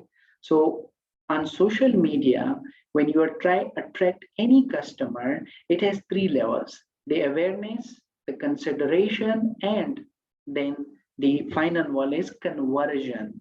When the customer actually buys your product or give you, pays for your product and services. So the first is the awareness. Awareness refers to a stage where people, your potential customer, interact with your venture, with your product, with your service, so that they know your product, your service exists. It's there. They just interact and explore it. That's the awareness where people come to know about your product and services and your venture, right? Then the second stage here is consideration. In consideration, for example, if I know that ABC Venture exists and it gives, let's suppose, training services, and in training services, I know that it has, for example, different certification. So then I will consider which certificate I should take. So in consideration stage, what happens is your potential customer consider any of your product or service, whether to buy it or not, right? So that's the consideration stage. And here you, for example, for call to action button, here for consideration, you can use like call us, ask for more details, for awareness, learn more. So you can use these call to action buttons on social medias, especially on the Facebook. Then the last one is conversion, when people actually buy your product. For example, if somebody booked an appointment with you, if somebody paid for your product, so this way that potential customer bought your product and services, they paid you, you received the money, they received the product or services, and this way the conversion took place. So these are the 3 levels you need to be aware of when you are posting anything on the social media. Now this is the last part, build your ad. So this is on Facebook. I won't go into this because it's more of technical when you're going more on paid marketing, right?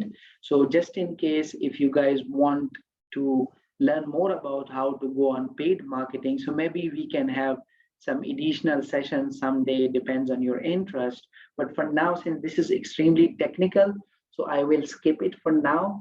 Because it's more related, using promotional materials or, paying to Facebook or to any other platform in order to, promote your product or services.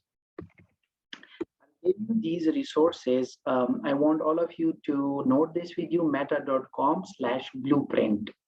Since I am a Blueprint certified trainer and I work with Facebook as well, as a certified trainer, and I deliver Facebook, Instagram, WhatsApp business products in Pakistan as their trainer, and I work with startups. So this is one of the free tools we are giving to the startups.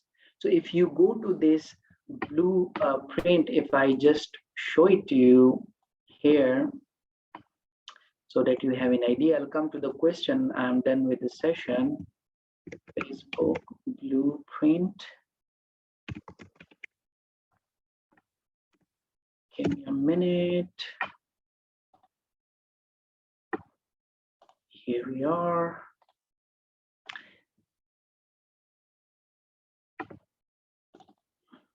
All right. Now, can you see my screen? Can anybody comment?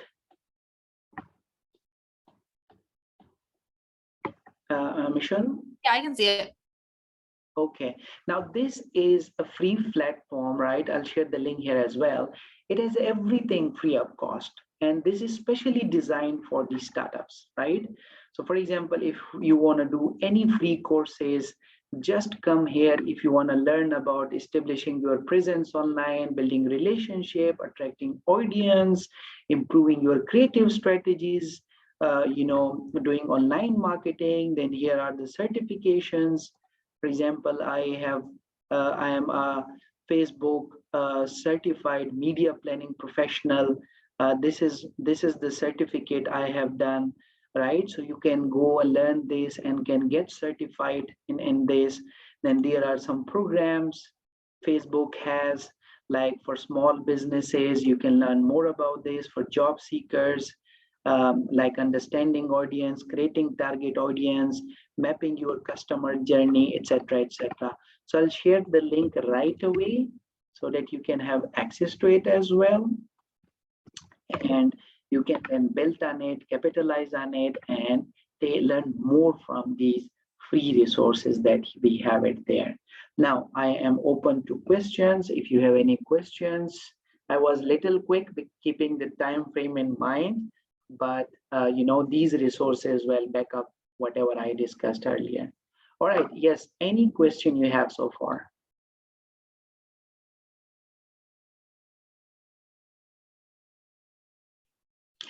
Jim, thank you. Of course, here is, I already shared the link with you, right? So you can save this link with you.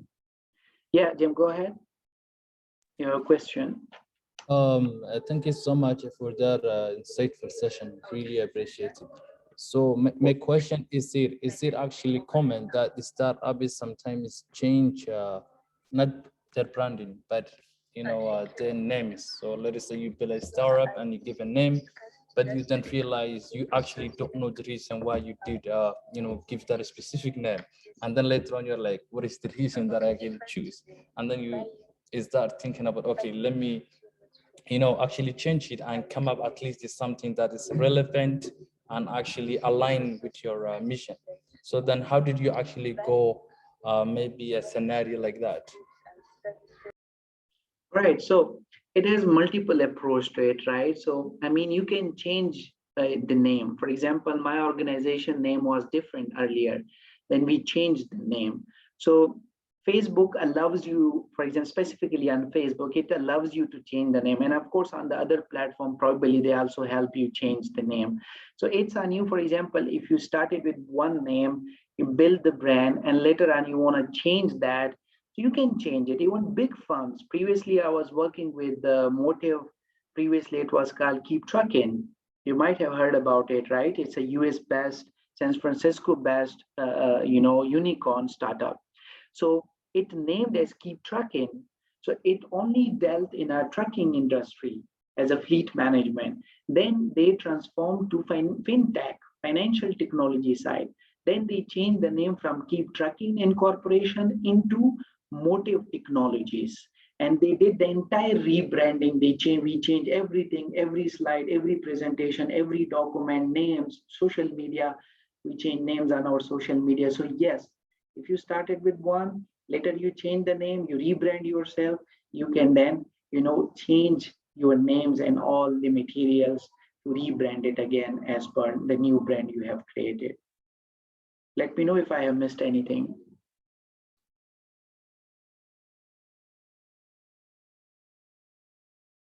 Yeah, Jim? Is it clear? Yeah, it's clear. It's not cost effective, because sometimes you have to actually spend a lot of spending, but I actually see where you're coming from. All right, awesome. Okay, yes, any other question? Aziz, I was wondering if you could speak to the algorithm. So I hear on social media, whether it's Instagram and all these spaces, the algorithm keeps changing. How we can keep up with that, and the best way to maximize on whatever algorithm is currently ongoing. Mm-hmm. So yeah, this is extremely important to understand that the algorithm changes on hourly basis, and it's very tough to understand it and keep track of it. But there are some best practices that can help you be on the top, right? And the practice is be active, post on regular basis, post relevant material, post your product and services. And when you are posting, try be creative, try be engaged, make your post engaging one. And I share all these best practices. So if you have these, this makes you come on the top in the in the algorithm. And just in case, if you are posting every after second day or third day, so your page, your page would not be very interactive. Just to give you as an example, for example, I'm more active on LinkedIn than Facebook. Now what happened is, since I was not much active on LinkedIn, on Facebook, I was more active on LinkedIn. So I got a lot of connection, a lot of followers on LinkedIn. And on the other side, since maybe hardly once a week or twice a week, I was posting on Facebook. So I lost almost 400 to 600 followers. And now when I am posting, it's not the way I got engagement earlier. Earlier, there were hundreds of comments and likes. Now it's just maybe 10, 12, maybe hardly it goes to 50 or 60, right?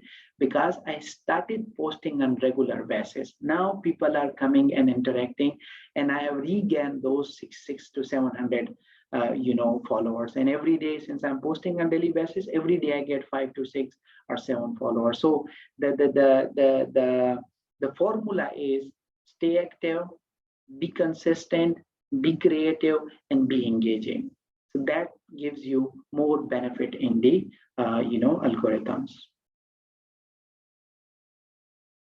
I hope it's clear. Is it? Or do you have any Yes, thank follow-up? you. Thank you. Oh, no, of course. So now let me share one quick document. You all will have access to this. Here it is. You can open this as well.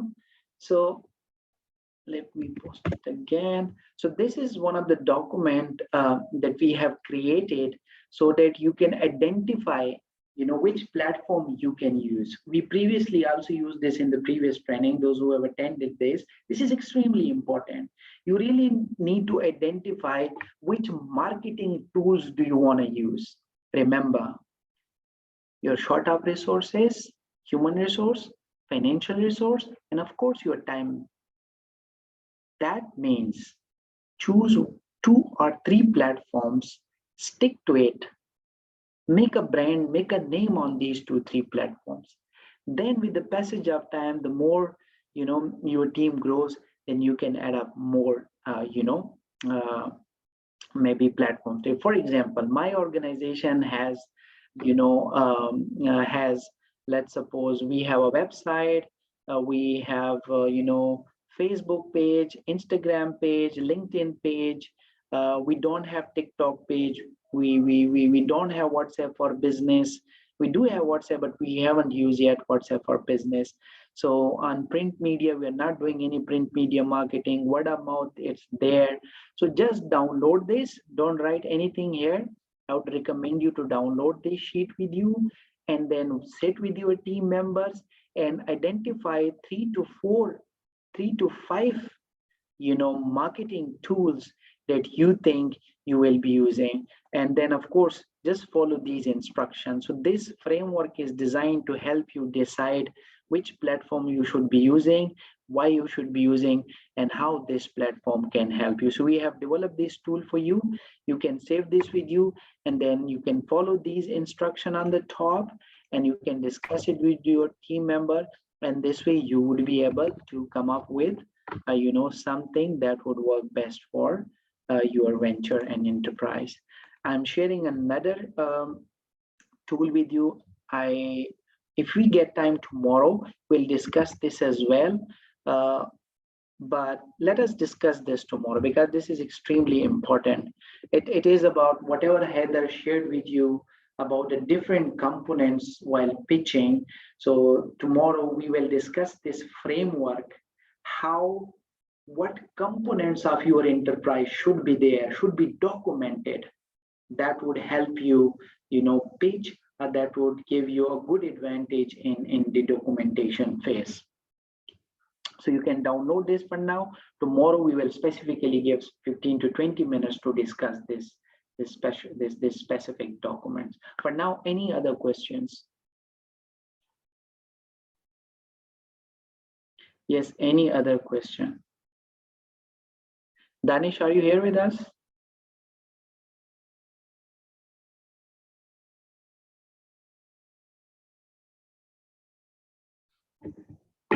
Danish? Yes, Aziz, I Right, already awesome. joined the session and I was enjoying your interaction, honestly speaking. Danish, thank you so very much. And Danish have another commitment after this session. I won't take your time, Danish. Welcome. So we'll have, if you have any additional questions, we can keep it to the later stage because we will have some time for question answer sessions. Danish is with us. Danish and I, we had a professional relationship. We are friends. We're like brothers for the past almost 12 years. Danish and I, we both run this social enterprise for the past 10 years. We started together. We have grown together. We have seen a lot of ups and downs in this entrepreneurial journey. So Danish will take you through the sales journey, how this works. He can share his experience as well. I won't take more time. Danish, over to you. Thank you very much, Aziz. First of all, hello to everyone. I don't know whether I should say good morning, good evening, good night. I don't know. But one thing is for That's a sure fine that and somewhere it's morning, somewhere it's afternoon, somewhere it's good evening. So okay, so good morning, good evening, and I should not say good night, but yes, good night and good night, good evening, and good morning to everyone. And Michelle, good to see you. After email currently, I saw you alive and good to see you. So first of all, can I see all the faces? I'm sure that participants are very great from different countries, having multiple experiences, running different ventures, setups. So if I can see a few of the great faces, so that would be great because it's my habit. So before I start my session, I would love to see those great faces to whom I would be talking for the next 1 hour. So as you can see me, I look good, I know, and Michelle is always. And yeah, Daniel, so good to see you. Daniel, how are you? Good? Yeah, good. So it's always good to see that people are, sharing their videos and live and they're turning on their cams. Yeah, so it become very interactive then. So I'm sure you all are there. So yeah. So I'm sure that you have enjoyed the session and you have enjoyed the conversation Heather had with you regarding his topic and followed by Aziz master talk as he always conveys the best messages regarding his topic. So today we will talk about sales and bit of marketing. And I'm sure that whatever venture you has, whatever organization you are running in, and whatever you are doing, whatever role you have in your organization, one thing is common in any venture, in any work, and that is to sell. Sometimes you sell product, sometimes you sell services, and sometimes, not sometime, but every time you sell yourself. Sometimes you sell your thoughts, but most of the time people buy not product, not services, people buy you. People buy your credibility, not your product. So we will definitely talk about different psychological perspective of sales and marketing and how you can, honestly speaking, inculcate these thoughts in your ventures, not only to become great leaders, great venture specialists, great CEOs, but at the same time, you become a great sales and marketeer. So before starting, I would like to introduce myself. This is Danish Khan Yousafzai. As Aziz just mentioned that I and Aziz are friends, brother. We are business partners. We are running our organization by the name of Center for Awareness Training and Development for the past 1 decade. And I am working in this sector for the past 10 years as a training consultant. I served multiple organizations locally, nationally, and internationally. And I train over 50,000 people across the world from different backgrounds, definitely. And apart from this, I wrote 2 books on personal professional development. I'm a very active writer. I frequently write articles on my LinkedIn regarding different organizational development perspectives, HR, sales, branding, marketing, and topics like such. And currently I'm engaged with one of international organization as a training consultant, providing my services of learning and development. So this is my small background. And without waiting further, I would like to share my screen with you so we can proceed accordingly. But before that, there are few things I would like you to please, if you can ensure. First, if you have any question, you can raise your hand. I would highly appreciate if you frequently use the chat box. That would definitely save my time and your time as well, because your time is also very, very precious for me. So as we are into 21st century, and we are into 2023. Without selling your product or service, your venture, your organization cannot move, cannot survive. So it's very, very important. So these coming 45-50 minutes are very, very important. Honestly speaking, I have a lot to share with you people, but I will try to cover the maximum content. If we skip any of the content, I will make sure that you all have the presentation so you can read and you can go through accordingly.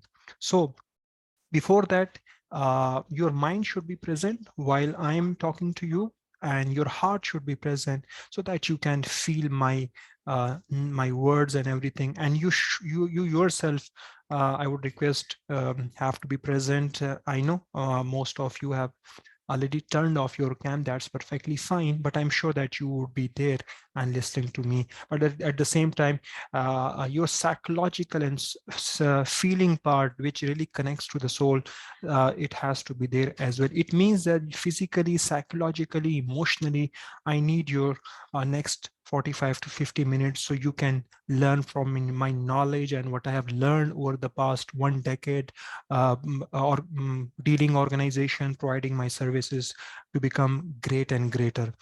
Yes, mostly there is a big phenomena when it comes to sales and marketing, and mostly we usually think of selling products. We usually think of services, or maybe sometimes we not only sell products but services at the same time. But as I said, that people buy you first after they buy your product, after buy your services. As an individual, how competent you are, how inspirational you are, how motivational you are while selling or telling your product or services. It's a very, very important point, just to build your credibility. Before building the credibility of your product and services, it's all on a simple table that building an individual's credibility is more important than building product and services, because you are a competitor. You would be competitor of someone, and someone would be competitor of your product and services. But one thing people lack is counting their individual credibility and their individual plans and strategies, which definitely I would be sharing one by one. As I said, that people buy you before they buy your product. So you must sell yourself before you sell your skills. And we are talking about your persona, your personality, how they see you as a human being, how they perceive you as a human being. And this is called personal salesmanship. Individual connection with target audience, target market, to the person who would be to whom you are selling your services and product. So this is very, very important thing. Before sales skills, it's very important to develop personal salesmanship. Means counting individuals in the sales process. It's the latest terminology in the world of business, branding, marketing, and sales. And we would be definitely talking about this. And let's reflect, why do customers stop being your customers? So look, for example, if someone has a product or service to provide to customers, after a certain period of time, you definitely would be losing some customers, you would be gaining some customers. But remember one thing, as per my experience, it's very important to retain customer as compared to gain a new customer. If you ask me how you are going to balance between gaining a new customer or retaining the old customer, I would say the amount of importance of retaining customer is very big as compared to gaining a new customer. Because if you lose a customer, that would not be the only person you lost. That person, that customer would go, and through word of mouth, he would ensure that he cut at least 20 customers from your product and services. It's a research-based statistic I just shared with you. So let's look to the screen. Why customer left? So 1% customers dies, so that's why they are not more your customers. So we cannot cover this. And if you talk about 3% move away, and they might leave the country, leave the city, where you are not available, where no you are not providing your services or product. So again, this point is uncoverable at this point of time, until and unless you are not a multinational company and providing your services across continents and countries. That's a very rare case, honestly speaking. And then if we see that 5% find alternatives, now from here we can start thinking that why people are leaving us, why people are choosing our alternatives, why competitors are getting rid of our customers. And at the same time, for example, 9% go to the competitors. Due to competitors' sales strategies, marketing strategies, maybe prices, maybe placement, and maybe product quality, and maybe product features, maybe service features, they opt for the competitors. And we would definitely talk about this, that in today's world where people have many options, especially we are living in an era where this thing is in everyone's hand. So people have thousands of choices in every product, in every services. At every single point, you are in the war with your competitors in terms of planning, strategies, sales, and execution. So 14% dissatisfied with the product and services. Again, it's a very concerned point for all the venture leaders, all the startups, all the people who are looking after important roles in the organization, who are decision makers in their organizations, that have to think why their customers are dissatisfied. 14% they left. And the most surprising point, and usually people really underestimate this point, which has 68% importance, and that is your customers is basically upset with the treatment, how they have been treated, how they have been received, how they have been listened, and how they have been communicated, how they have been dealt, how your staff or yourself has interaction with your customers. So 68% customers, they left, not because of the product or not more because of the services you are providing, but they left just because of the behavior of your team, or maybe yourself or your organization team. They go for the competitors, and they leave using your product and services. So it's a very, very important point. I think this slide can be an eye opener for all those people who wants to upgrade their businesses, and upscale and upgrade their processes and their revenue as well. That people behavior is very, very important. That's why I'm saying again and again, people buy you before they buy your services, before they buy your product, your persona, how you behave, how you say. So it's very, very important, and it's a very important point to be remembered as a leader, as a CEO.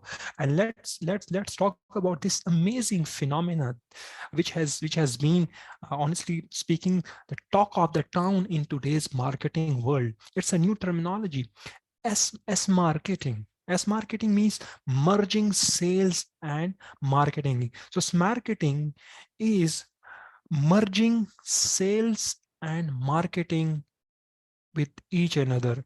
And it's also a process of integrating the sales and marketing process to do what? To provide a profitable way to the business, and the objective is for the sales and marketing functions to have a common integrated approach. This can lead to annual growth up to 20%, according to a study which has been conducted. So if we perceive that, for example, if you have a marketing team, or you yourself acting as a marketing strategist in your organization, because mostly ventures have only limited people who are working on different roles.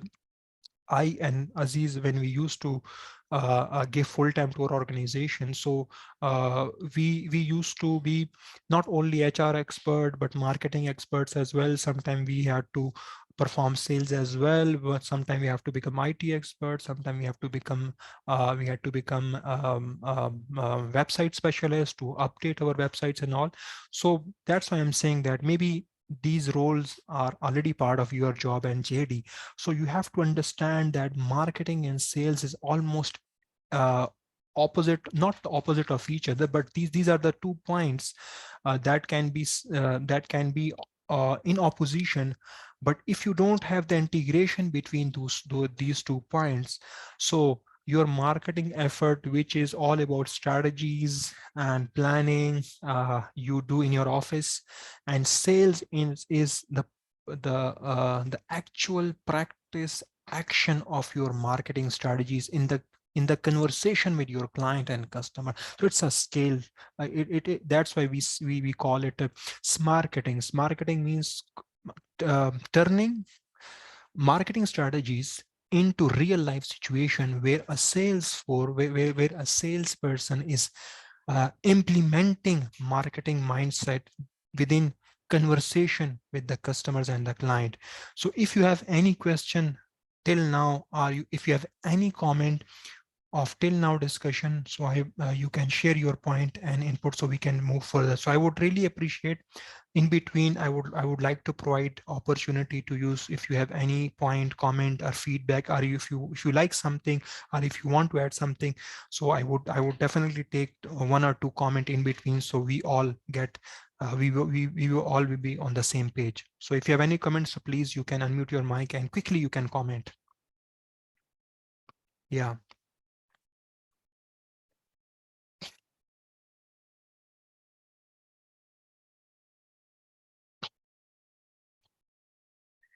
If you have any comment, any feedback, I would like you to unmute your mic and you can speak. But if you are okay with that, you can just use the chat box as well if you have any comment and anything. Yeah. Okay, so I think it seems fine. So what is sales excellence? So these are very important perspectives we have to understand to become a sales master. Understanding customer needs, it's a biggest foundation to become a service excellence organization, or even your product, you are achieving sales excellence. Building strong client relationship.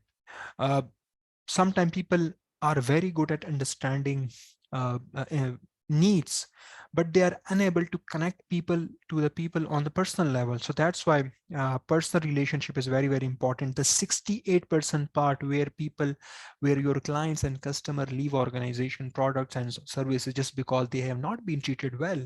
So this is the important point as well when it comes to behavior, attitude, how you talk, how you behave, even what you're wearing, that also contributes in your credibility and everything. So that's a very, very important point as well. And again, as we are living in 2023, so offering value-based solution is very, very important. What you are offering in your product, what is special in your product, why people should buy your product and services. Keeping this in you, that there are many competitors, there are many people who are offering maybe the same services, maybe the different, or maybe the best one. So why people should come to your product? Why should they buy you? So having a value proposition is very, very important in your product and your services as well. Effective communication throughout organization, it has to be important as well, from lower to top bottom. one, communication is very, very important. For example, there are many famous brand in the world. When you go to their offices, when you communicate to their staff, they all are on the same page regarding their product communication, regard their organizational communication and everything. They really wear their product in a sense. They actually own it. They actually own it. So effective communication, not only between employees, but also effective communication between organization with clients and customer is a key part to become a sales excellence master. And gathering and applying market knowledge on continuous basis. Look, there are big fishes in the market in your businesses maybe, and they may be big franchises, big ventures in your areas and everything, but no one can target every segment of your target audience. There are segments. For example, if we see that we have in our societies, and honestly speaking, in every part of the world, there are different societies. One would use iPhone. They are the people who like luxury. They can afford. They like the lickability of the iPhone, and they have a different taste altogether. Then you have a different audience who use Samsung. Then you have a different audience who use maybe Vivo and other brands in the world. So, but at the same time, it's very important that you gather data within your target audience. Who are the competitors who are providing the services and product, and how you have to make yourself unique in a different way that you provide value proposition. And having sales and marketing targets, it's very important, because without target you would not be able to channelize your efforts and everything. And again, market is a kind of thing that really changes on the daily basis. Maybe sometime different taxes, different product, different raw material, different services, different IT equipment, different website, different apps, and such kind of changes are now now happening on the regular basis in almost every area of the businesses. And staying organized in sale process, very, very important.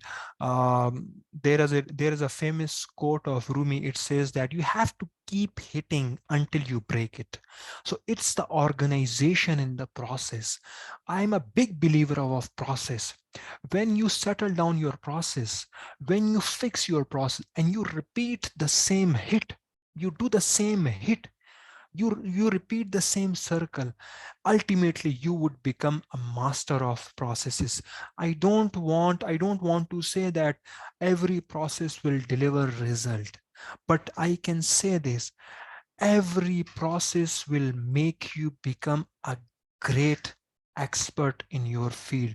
So believe in process and repetition of the process, and time to time to see it from different perspective, that how you can evaluate, how you can reorganize, how you can optimize your process. It's a continuous effort. But believe me, do your best, follow the process, and results will come in sales. It's a phenomena. You have to find. As long as you're not organized, your team is not organized in sales, you cannot achieve the progress. Organization is very, very important. So we have to go into basic sales cycle.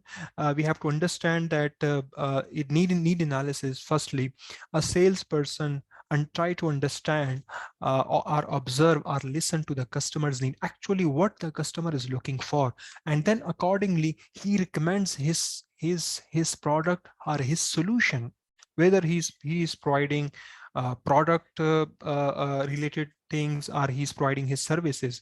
So identifying the real need is very, very important. For example, if someone is looking for iPhone and you are suggesting that, look, you can go and buy the Samsung, so it would not work, because his need is different. He's looking for luxury, he's not looking for cheap items. And the same goes for the if we talk like vice versa. If someone is looking for a cheap mobile, but you are offering him or her a solution, to buy like iPhone. So definitely you are wasting not only your time, but your customers as well. So, and at the same time in the process, when you identify there is a need and you feel that, and in every sales conversation, there is a feeling, there are guesses, there are clues, and you have to pick those clues. And in between those clues, you have many sketches you have to draw in your mind that, oh, now I think that this person is interested in my product, let's go and talk to him. So it's very important to be mentally present, to see then, to do the analysis, listen, observe what kind of product or service is he looking for. Is he short of budget, he's looking for luxury, or he's looking for ease? What kind of personality he has, and honestly speaking, and then you can see that how you can recommend your product and services. And at the same time, when you are recommending the product and services, so definitely there would be some question, cross conversation, he might have some objection maybe. And at the same time, when you face objection, you would be a well organized, very good command on your product and service to handle such kind of questions, to try to move towards from recommendation to preparing the close. If a salesperson, a sales expert is able to handle the objection very well regarding your product and services, then I can say that he has covered the most important and critical part of sales process. And then when this conversation happens, what at the end of the day, then you ask the person that what kind of, then you ask for the deal, and you repeat the process in your words, in your action, and then you come to the closing side of the conversation. And and I always tell to the sales team, sales force in different sectors that follow-up is very important. For example, if you have conversation with 10 customers and clients, and if you able to only convert one prospect into client and customer, the rest of number, which is 9 customer and client, and there is a big chance, if you good follow up, if you follow them, and if you take their feedback and you come and you re-strategize your process and everything, you would be better able to gain the remaining prospect as your client and customer. So this is the basic psychology behind sales and marketing, and it applies everywhere, in every venture, in every organization, and everywhere. So it's the organization point of view. Let's look into the sale from a customer point of view, so we can see how A and B balances themselves in the process. So a buying process, customer buying process is how? Awareness. First of all, customer become aware regarding the need of the product. And on the second stage, customer consideration. Customer consider that whether he should consider your solution, which is your product or maybe services. And on the third stage, he or she decides that should I purchase it, should I not? And it's a purely a decision which the customer made. But if you follow the basic sale cycle in true sense and spirit, it would have a direct impact to the consumer buying cycle. And if you are looking into it to actually feel and optimize that in awareness, there is a problem discussion, and then you introduce your solution to the your customer, and then you further elaborate your product, you further provide details regarding your solution, and then customer in psychological terminology, he try to evaluate your product, try to evaluate even you as well, how competent you are while explaining your product and services. That's a very important point when there is a sale conversation happening in any feed, in any area. And then the greatest tip of sales is always that you can, if you can provide a free trial version. Like for example, if you have a bottle, you are producing these bottles, and if you provide one free bottle to a customer just to try and test, and if that person is happy with your product, so he definitely would buy again. So it's very, very important. As we are running our training consulting firm, so in training, what we offer to the organization that, look, we have this training program. If you want to buy this training program, so we have these benefits. But before that you go into buying these things, let's have a conversation regarding an orientation, free orientation session regarding or maybe the pre-version of the training program, so we can provide them the taste, maybe the importance, and we can show the credibility of the organization and the experts we are having in our panel. So it's a very, very important to provide the taste. I would give you another example. For example, if someone is in the food sector, what a food sector venture leader should do on a regular basis, that if you are introducing any new product, you have to make people habitual towards your taste. And how you are going to do that? Obviously, you would have a certain period where you will be providing something, maybe for free, maybe for some trial basis, or maybe on customized rates on initial basis and for limited time period. And for example, in different countries, there is a Friday sale, there is a Black Friday sale, there is a winter sale. There are small segments where organization ensure that there should be maximum footfall, there should be maximum walk-in in their organization, or they should be maximum benefits provided to the clients and customer. By that, you can not only achieve competitive edge, but at the same time, you would be better able to retain the customers on a larger scale. So I would request every one of you, definitely I will share this presentation with all of you. I would request all of you to put yourself in these two boxes. First, consider yourself as from organization perspective, then open another box and then feel it from customer point of view, how you would love to be treated and listen and everything. And one question I would like to ask from you, that why there are certain products you use on frequent basis, whether it's in food, whether it's in garments, whether it's in footwear, in such sectors. Why a consumer, why a customer consistently, continuously using a same product or service? What would make you to use the same product and services? What are the factors you are considering while choosing a product and services? So I would like to take few comments on this so we can connect to your answers and then we can move on. Yes. So for right now, I would stop my sharing so I can see the main screen. Okay. So why you frequently use a product and services? What makes you to buy a product, the same product, again and again and again? Yeah, I would be expecting some good answers so we can lay a strong foundation and we can move accordingly. Come on. Yeah. Yes, Chemical, you can go ahead. After that, I think it's Ima would be the next. Yeah, Chemical, if I'm not pronouncing wrongly, please, you can unmute your mic and you can speak.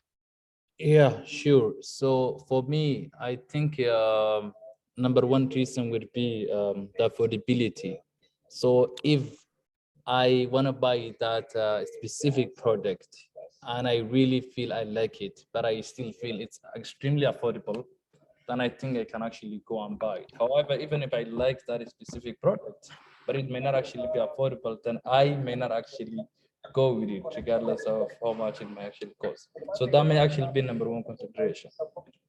So very good point. You are referring to affordability. That's fine. Okay, perfect. Affordability. Yes. Notrinda, Ima, you can go second. Okay, thank you. So personally, I always look at satisfaction. if the product is able to meet my needs and is able to solve my problem, even if it's very expensive, I can always go an extra mile to ensure that I purchase it. Now you see there are two different responses. One of our fellow is preferring maybe affordability, and we have another fellow who is saying that I might go even extra mile to purchase the specific product if as long as that product is satisfying my need, even if that is if that is even maybe expensive as compared to the product, still I would love to buy. Yeah, Daniel, you want to say something on this, please? Yeah. Okay. For me, Please. when selecting a product to buy, I consider if it is accessible. For example, if you buy a product and then next time you go to buy it and then you don't find its availability in the market frequently, it also influences my choice to buy. Okay, one more question from you. Do you think brand association is also a type of a psychological phenomena that a salesperson or maybe marketer should use? For example, if you see maybe Ronaldo or maybe Messi promoting a product, or maybe handling or maybe showcasing your product, do you think that brand personalities association with your product and services can influence you to buy your product or not? Do you think this is important? Although you have not used the product, but you feel that if this brand personality who is attached with the with specific product, if he's or she's buying this product and using, I should also buy it. Do you think this phenomena is workable in sales and marketing? Brand association I'm talking about in sales, Daniel, and then Notrinda. For my case, for certain products, it can do really influence me. Whereas for other products, it may not, depending on the need that I want that product for. You get, because that personality may be showcasing a product that that doesn't apply to me, maybe. You get, for example, if someone is maybe a racer, and then some key figure comes and shows maybe use this kind of car and all that, and I'm not into that, then definitely it will not affect me. But then if there's something that I would love to, and then I see an influential person, showcasing it, I'll be like, yeah, if this person is promoting this, perhaps it's really a good product. And then I go and try it. Now, the moment I find it good, I go back for it time and again. Yeah, exactly. Very good point. Before I go, I go to Notrinda, I would like to comment on this, that why I put this question in front of you, because let's talk about that. We are not saying that we should call maybe Messi or Cristiano Ronaldo to come and promote our service, but just think of a few influencing personalities in your circle and feel that if they give a positive testimonial regarding your product and services, and then your sales team, or maybe by you sir yourself, you go to the sale, you go to the customer and client, and you promote that product on the basis of that you have a brand personality attached to your product. I think having a good testimonial regarding your product and services may be a very good card you can play in your sales and marketing, and even you can showcase. Organization had this very good, I would say, a strategy to engage influencing personalities to their product and services, and they always try to cash them, not only on their websites, even in their ads, even their organizational profile, even in one-to-one conversation. People use these examples. Within this presentation, in last, I would also share few of the stories every salesperson should tell to their customers and clients, then you would be better able to understand that why I'm talking about this brand association, having influential personalities while promoting your product and services. Yes, Northrenda, your comment on this, please. All right. Thank you.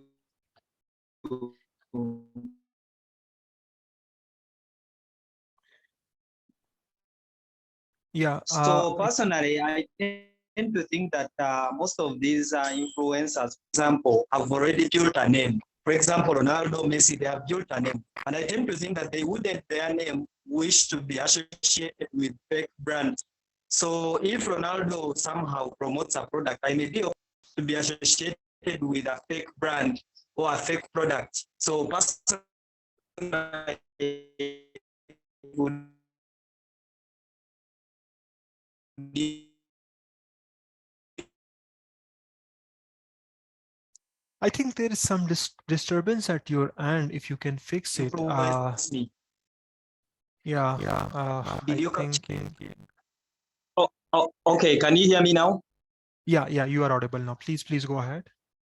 Okay, so what I was trying to say is that I tend to think that Messi, Ronaldo, and other big influencers, they have already built a brand, and they wouldn't want their brand name to be associated with fake products. So I tend to think that by mere agreeing to our influence a particular product, they have confidence that that product may be good. So it would influence my choice because I feel like they are a big brand and they wouldn't want to be associated with a fake brand or a fake product. Thank you.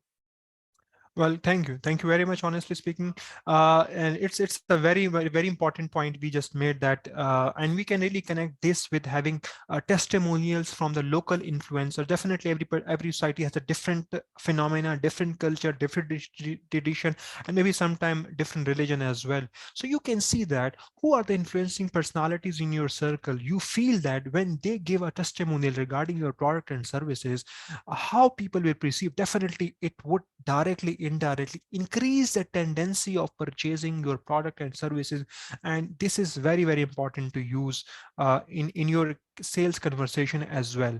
So now I would share few of the proven strategies to increase sales of your product. These are very important points, and one by one I would be going through these strategies. Yeah, first of all, people buy benefits. First, I said people buy people because they see your ability, your competency, your credibility as a whole. Then you people on second, after buying you, they see benefits. And for example, if you are saying that, oh, my product is very good, it looks good, and blah blah blah, but what's the output? It's a very important. If you have a clear results list of outcomes, then that would be more influencing kind of a conversation as compared to normal one.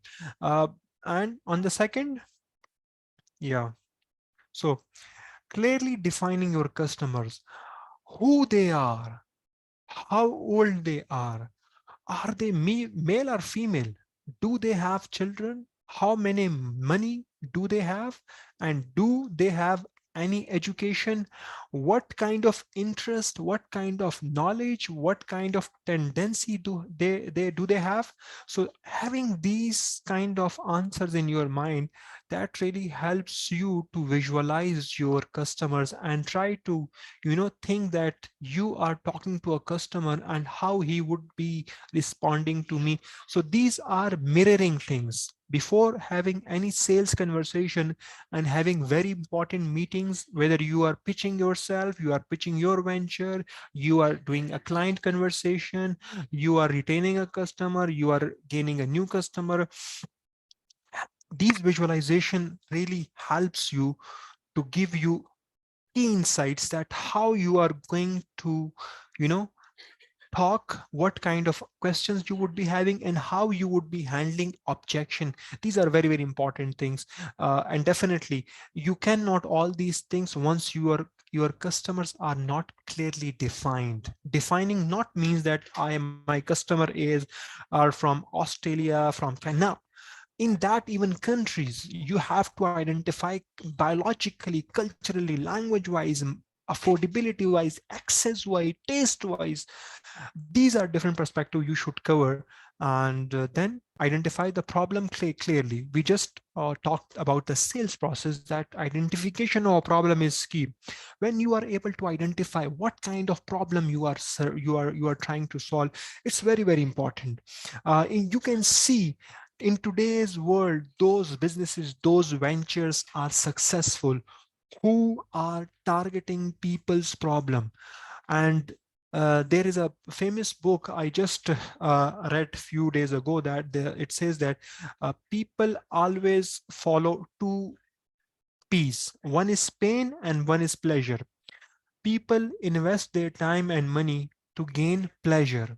And again, people invest their time to avoid pain. So if you are able to consolidate these two things in between them, so you would be better able to identify, and you can tell your audience that if you are using my product, it will give you pleasure, it may be provide ease in your life, and it may be have a good impact on maybe on your health, on maybe financial condition, and so on and so forth.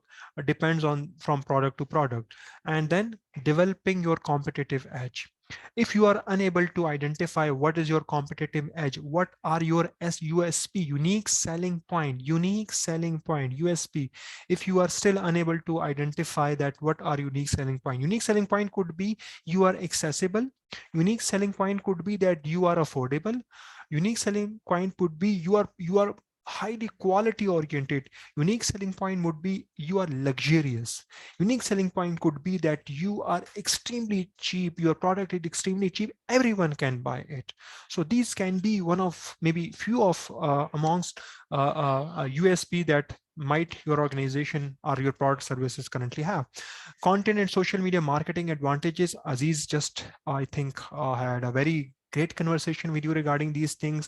Having right Twitter, Facebook, blogs, and such kind of or social media handles are very, very important and critical, not only to regain your customers, but at the same time, it creates a credibility. If there is a new product, someone is coming to me, and if I see that, oh, let me see his social media handles, and if I see that there are 3K, 30K, 300K followers, so psychologically it would create a credibility. Sales is all about creating credibility of yourself, credibility of your Facebook page, credibility of your social media handle, even credibility of your organization profile, even credibility of your product packing, labeling, even credibility of website. It's very, very important. That's why I just mentioned an example of taking testimonials from personalities who has influence in their in the society, so your credibility can be increased. So 6 is benefits of content marketing. Sorry. So there are many platforms where you can do content marketing.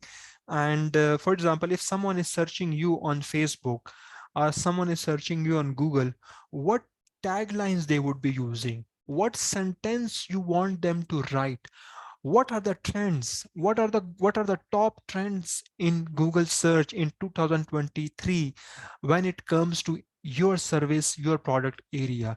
Having these informations, definitely IT people are very good at them, and they can provide a great insight that according to that you can customize your content, you can customize your blogs, maybe article, maybe testimonial, even social media post can be customized accordingly if you have a good content marketing knowledge, and you can use that right hashtags and such kind of things for the right reach out, I should say. So yeah, so after that, what were the 7th proven strategy is having cold calling potential prospects. Having calling doesn't mean that one should sit on his workstation and keep calling. we can use different ways. For example, using brochure, website, email address, having business card, letterheads, and these could be maybe means of communication. Even call is a major chunk, but we cannot negate these print and electronic media still. And when someone is calling to his prospect client and customer, his communication skills is very, very important. Politeness, pauses, and right accent, maybe having clarity. These are few of the basic important, I think, important skills while interacting to the client and the customers to retain and to regain them. So these are very, very important things. And picking the right price, again, it's the fundamental. There is no doubt about this, that if you have a very good product, but if your price is maybe very high, they would not be able to pay the price. And at the same time, inversely, in over facilitating your client and customer, if you placed a price that is not even in your range, and your cost is not matching, forget about for profit. So that would be again a big dent. Right pricing could be, I think, it's a biggest art one should practice. Maybe over the period of time when you have venture, your maybe year of experience, like maybe having 10 years, 15 years, then might you become a very good expert of what kind of price it should be, keeping the kind of cost, energy, team members, and maybe sometime you can, if you have no competitor, then you can have the price of your own. But today we are living in a world where there is a price war, and price war only facilitates customers and clients. They do not facilitate organization have to keep giving up and keep giving up. And telecom industry is one of the biggest example. When we had these new mobiles, new services, even incoming calls were charged, and now we have packages and everything. So because organization are into price war. So right pricing is very important, not high, not low, somewhere around. And maybe on initial level, you can just say that maybe you want to just achieve your break even for the maybe 1 year, 2 year, 3 year, and after that you can reprice your product and service and maybe your proposal as well. So negotiation techniques, again, important to creating a win-win situation. For example, it should not be happen that one person is only thinking for his organization and benefit and everything, and he's negating the win situation of his customer and client.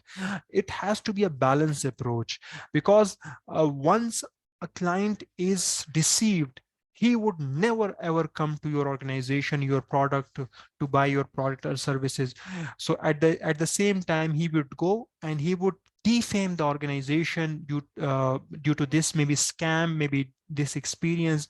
So it's very important to think from both perspectives. That's why I shared the basic sales cycle for organization, and for clients and customer perspective understanding, I shared customer buying cycle. So these are two boxes we have to consider while negotiating with the or with the clients and customers. And at the same time, keeping your customers and clients updated, and keeping them keeping their excitement on the upper level.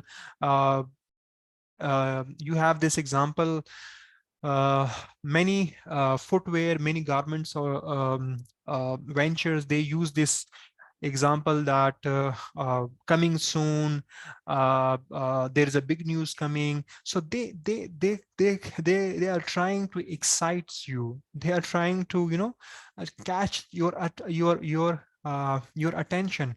And I would recommend every one of you that please, if you have time, go and search on Google that the most unique advertisement in the world right now, and you would surprised to see there are many unique, and there are many, maybe some are very funny, some are very emotional, but you would love to see that how they tell their stories to their customers regarding their upcoming products, upcoming projects, upcoming features maybe, and they really excites them to be on their feet, and they expect more from the organization, and they keep in touch with them. And your sales message should be clear. So there is a sale pitch in sales, sales and marketing field. Every organization has a specific transcript. It has to be there. There are many people, there are many organizations I know that they don't have any sales pitch, so they are unable to communicate the right accents behind the product and services, because at the end of the day, a CEO sitting in his office, he would not be able to understand, or maybe he would not be aware that what actually this salesperson is communicating to his client and maybe to his target audience. If the salesperson from your organization having a formal card of your organization, he's a face of your organization. So he should have a proper sales pitch, approved sales pitch. And before going into the conversation, it's very important at the same time that to try to create a conversation where they achieve maximum benefit and everything. So these are the few things I just shared with you, and if you have any question regarding this, I would be very happy to answer these questions, your queries if you have. Due to shortage of time, I had to wind up my session, but I will ensure that you all get this PPT so you can cover the remaining points in reading form. You would be having very a good experience if you are able to go through the whole presentation, and it would be really helpful in terms of sales and marketing, because again, without sales and marketing, no organization can survive. And for that, if you are a big organization, if you are a big businesses, big companies, whether you have a 30, 40 people staff, whether you have a 3,000, 4,000 people staff, still, I think sales is everything and everywhere. And before, like for example, focusing on product features, service features, it's very, very important to increase your personal credibility, increase your persona, your team's persona. As I said, that people buy you before they buy their product, your product and your services. So that's end from my side. Thank you, Aziz, and thank you to all of you. If there is no question, so I think hand over to you, Aziz. Thank you, Danish. I know you have another commitment. Thank you so very much for your time on the behalf of the Resolution Project, the fellows. Thank you so much for your time. Thank you. Thank you very much. Likewise. Thank you. So just very important point that Danish shared about sales is, especially in your early age, when you start your venture, and you are at a very early age, it is like key important. It is everything to your venture. If you are unable to sell your product and sell your services, you won't be able to generate revenues, and you won't be able to sustain, or you won't be able to move ahead with the different activities. So that's why sale is a very broader topic. Remember one thing here: you will hear most important and best practices that can help you grow your enterprise, sustain or scale up your impact. But you can screen anything you feel is relevant to you, pick it. Anything you feel that is not relevant to you, or that could be relevant to you in some other stage, then just keep it, understand it, and then you can apply in those stages. So we are giving you everything that you need. Now, connecting the dots is the responsibility of you as a startup, as a founder, as a CEO, that you need to connect the dot, that hey, everything that the Resolution Project, Danesh, Heather, Aziz, and other trainers will be sharing with us. So what things are relevant to us, which things we need to pick, and what are those things that we need to work on that would help us, scale up our enterprise. So we are done with the day. Tomorrow we'll have more discussion on how you can diversify revenue streams, the business model. We will touch on the business model as well, which is very important for the startups. Then I'll take you through another activity, the important components of your startup that you can work on. And of course, then we will talk more about partnerships and collaborations, how you can build partnerships and collaboration. So if you have any questions, I can take the questions. If you have no question, then we can end up with the day. And then, of course, I am excited to meet tomorrow at the same time. So yeah, I'm open to question if you have any, or any feedback about the one, anything you feel like was important that you heard, so you can share with us. Or you can just drop in the chat box. Of course, Michelle.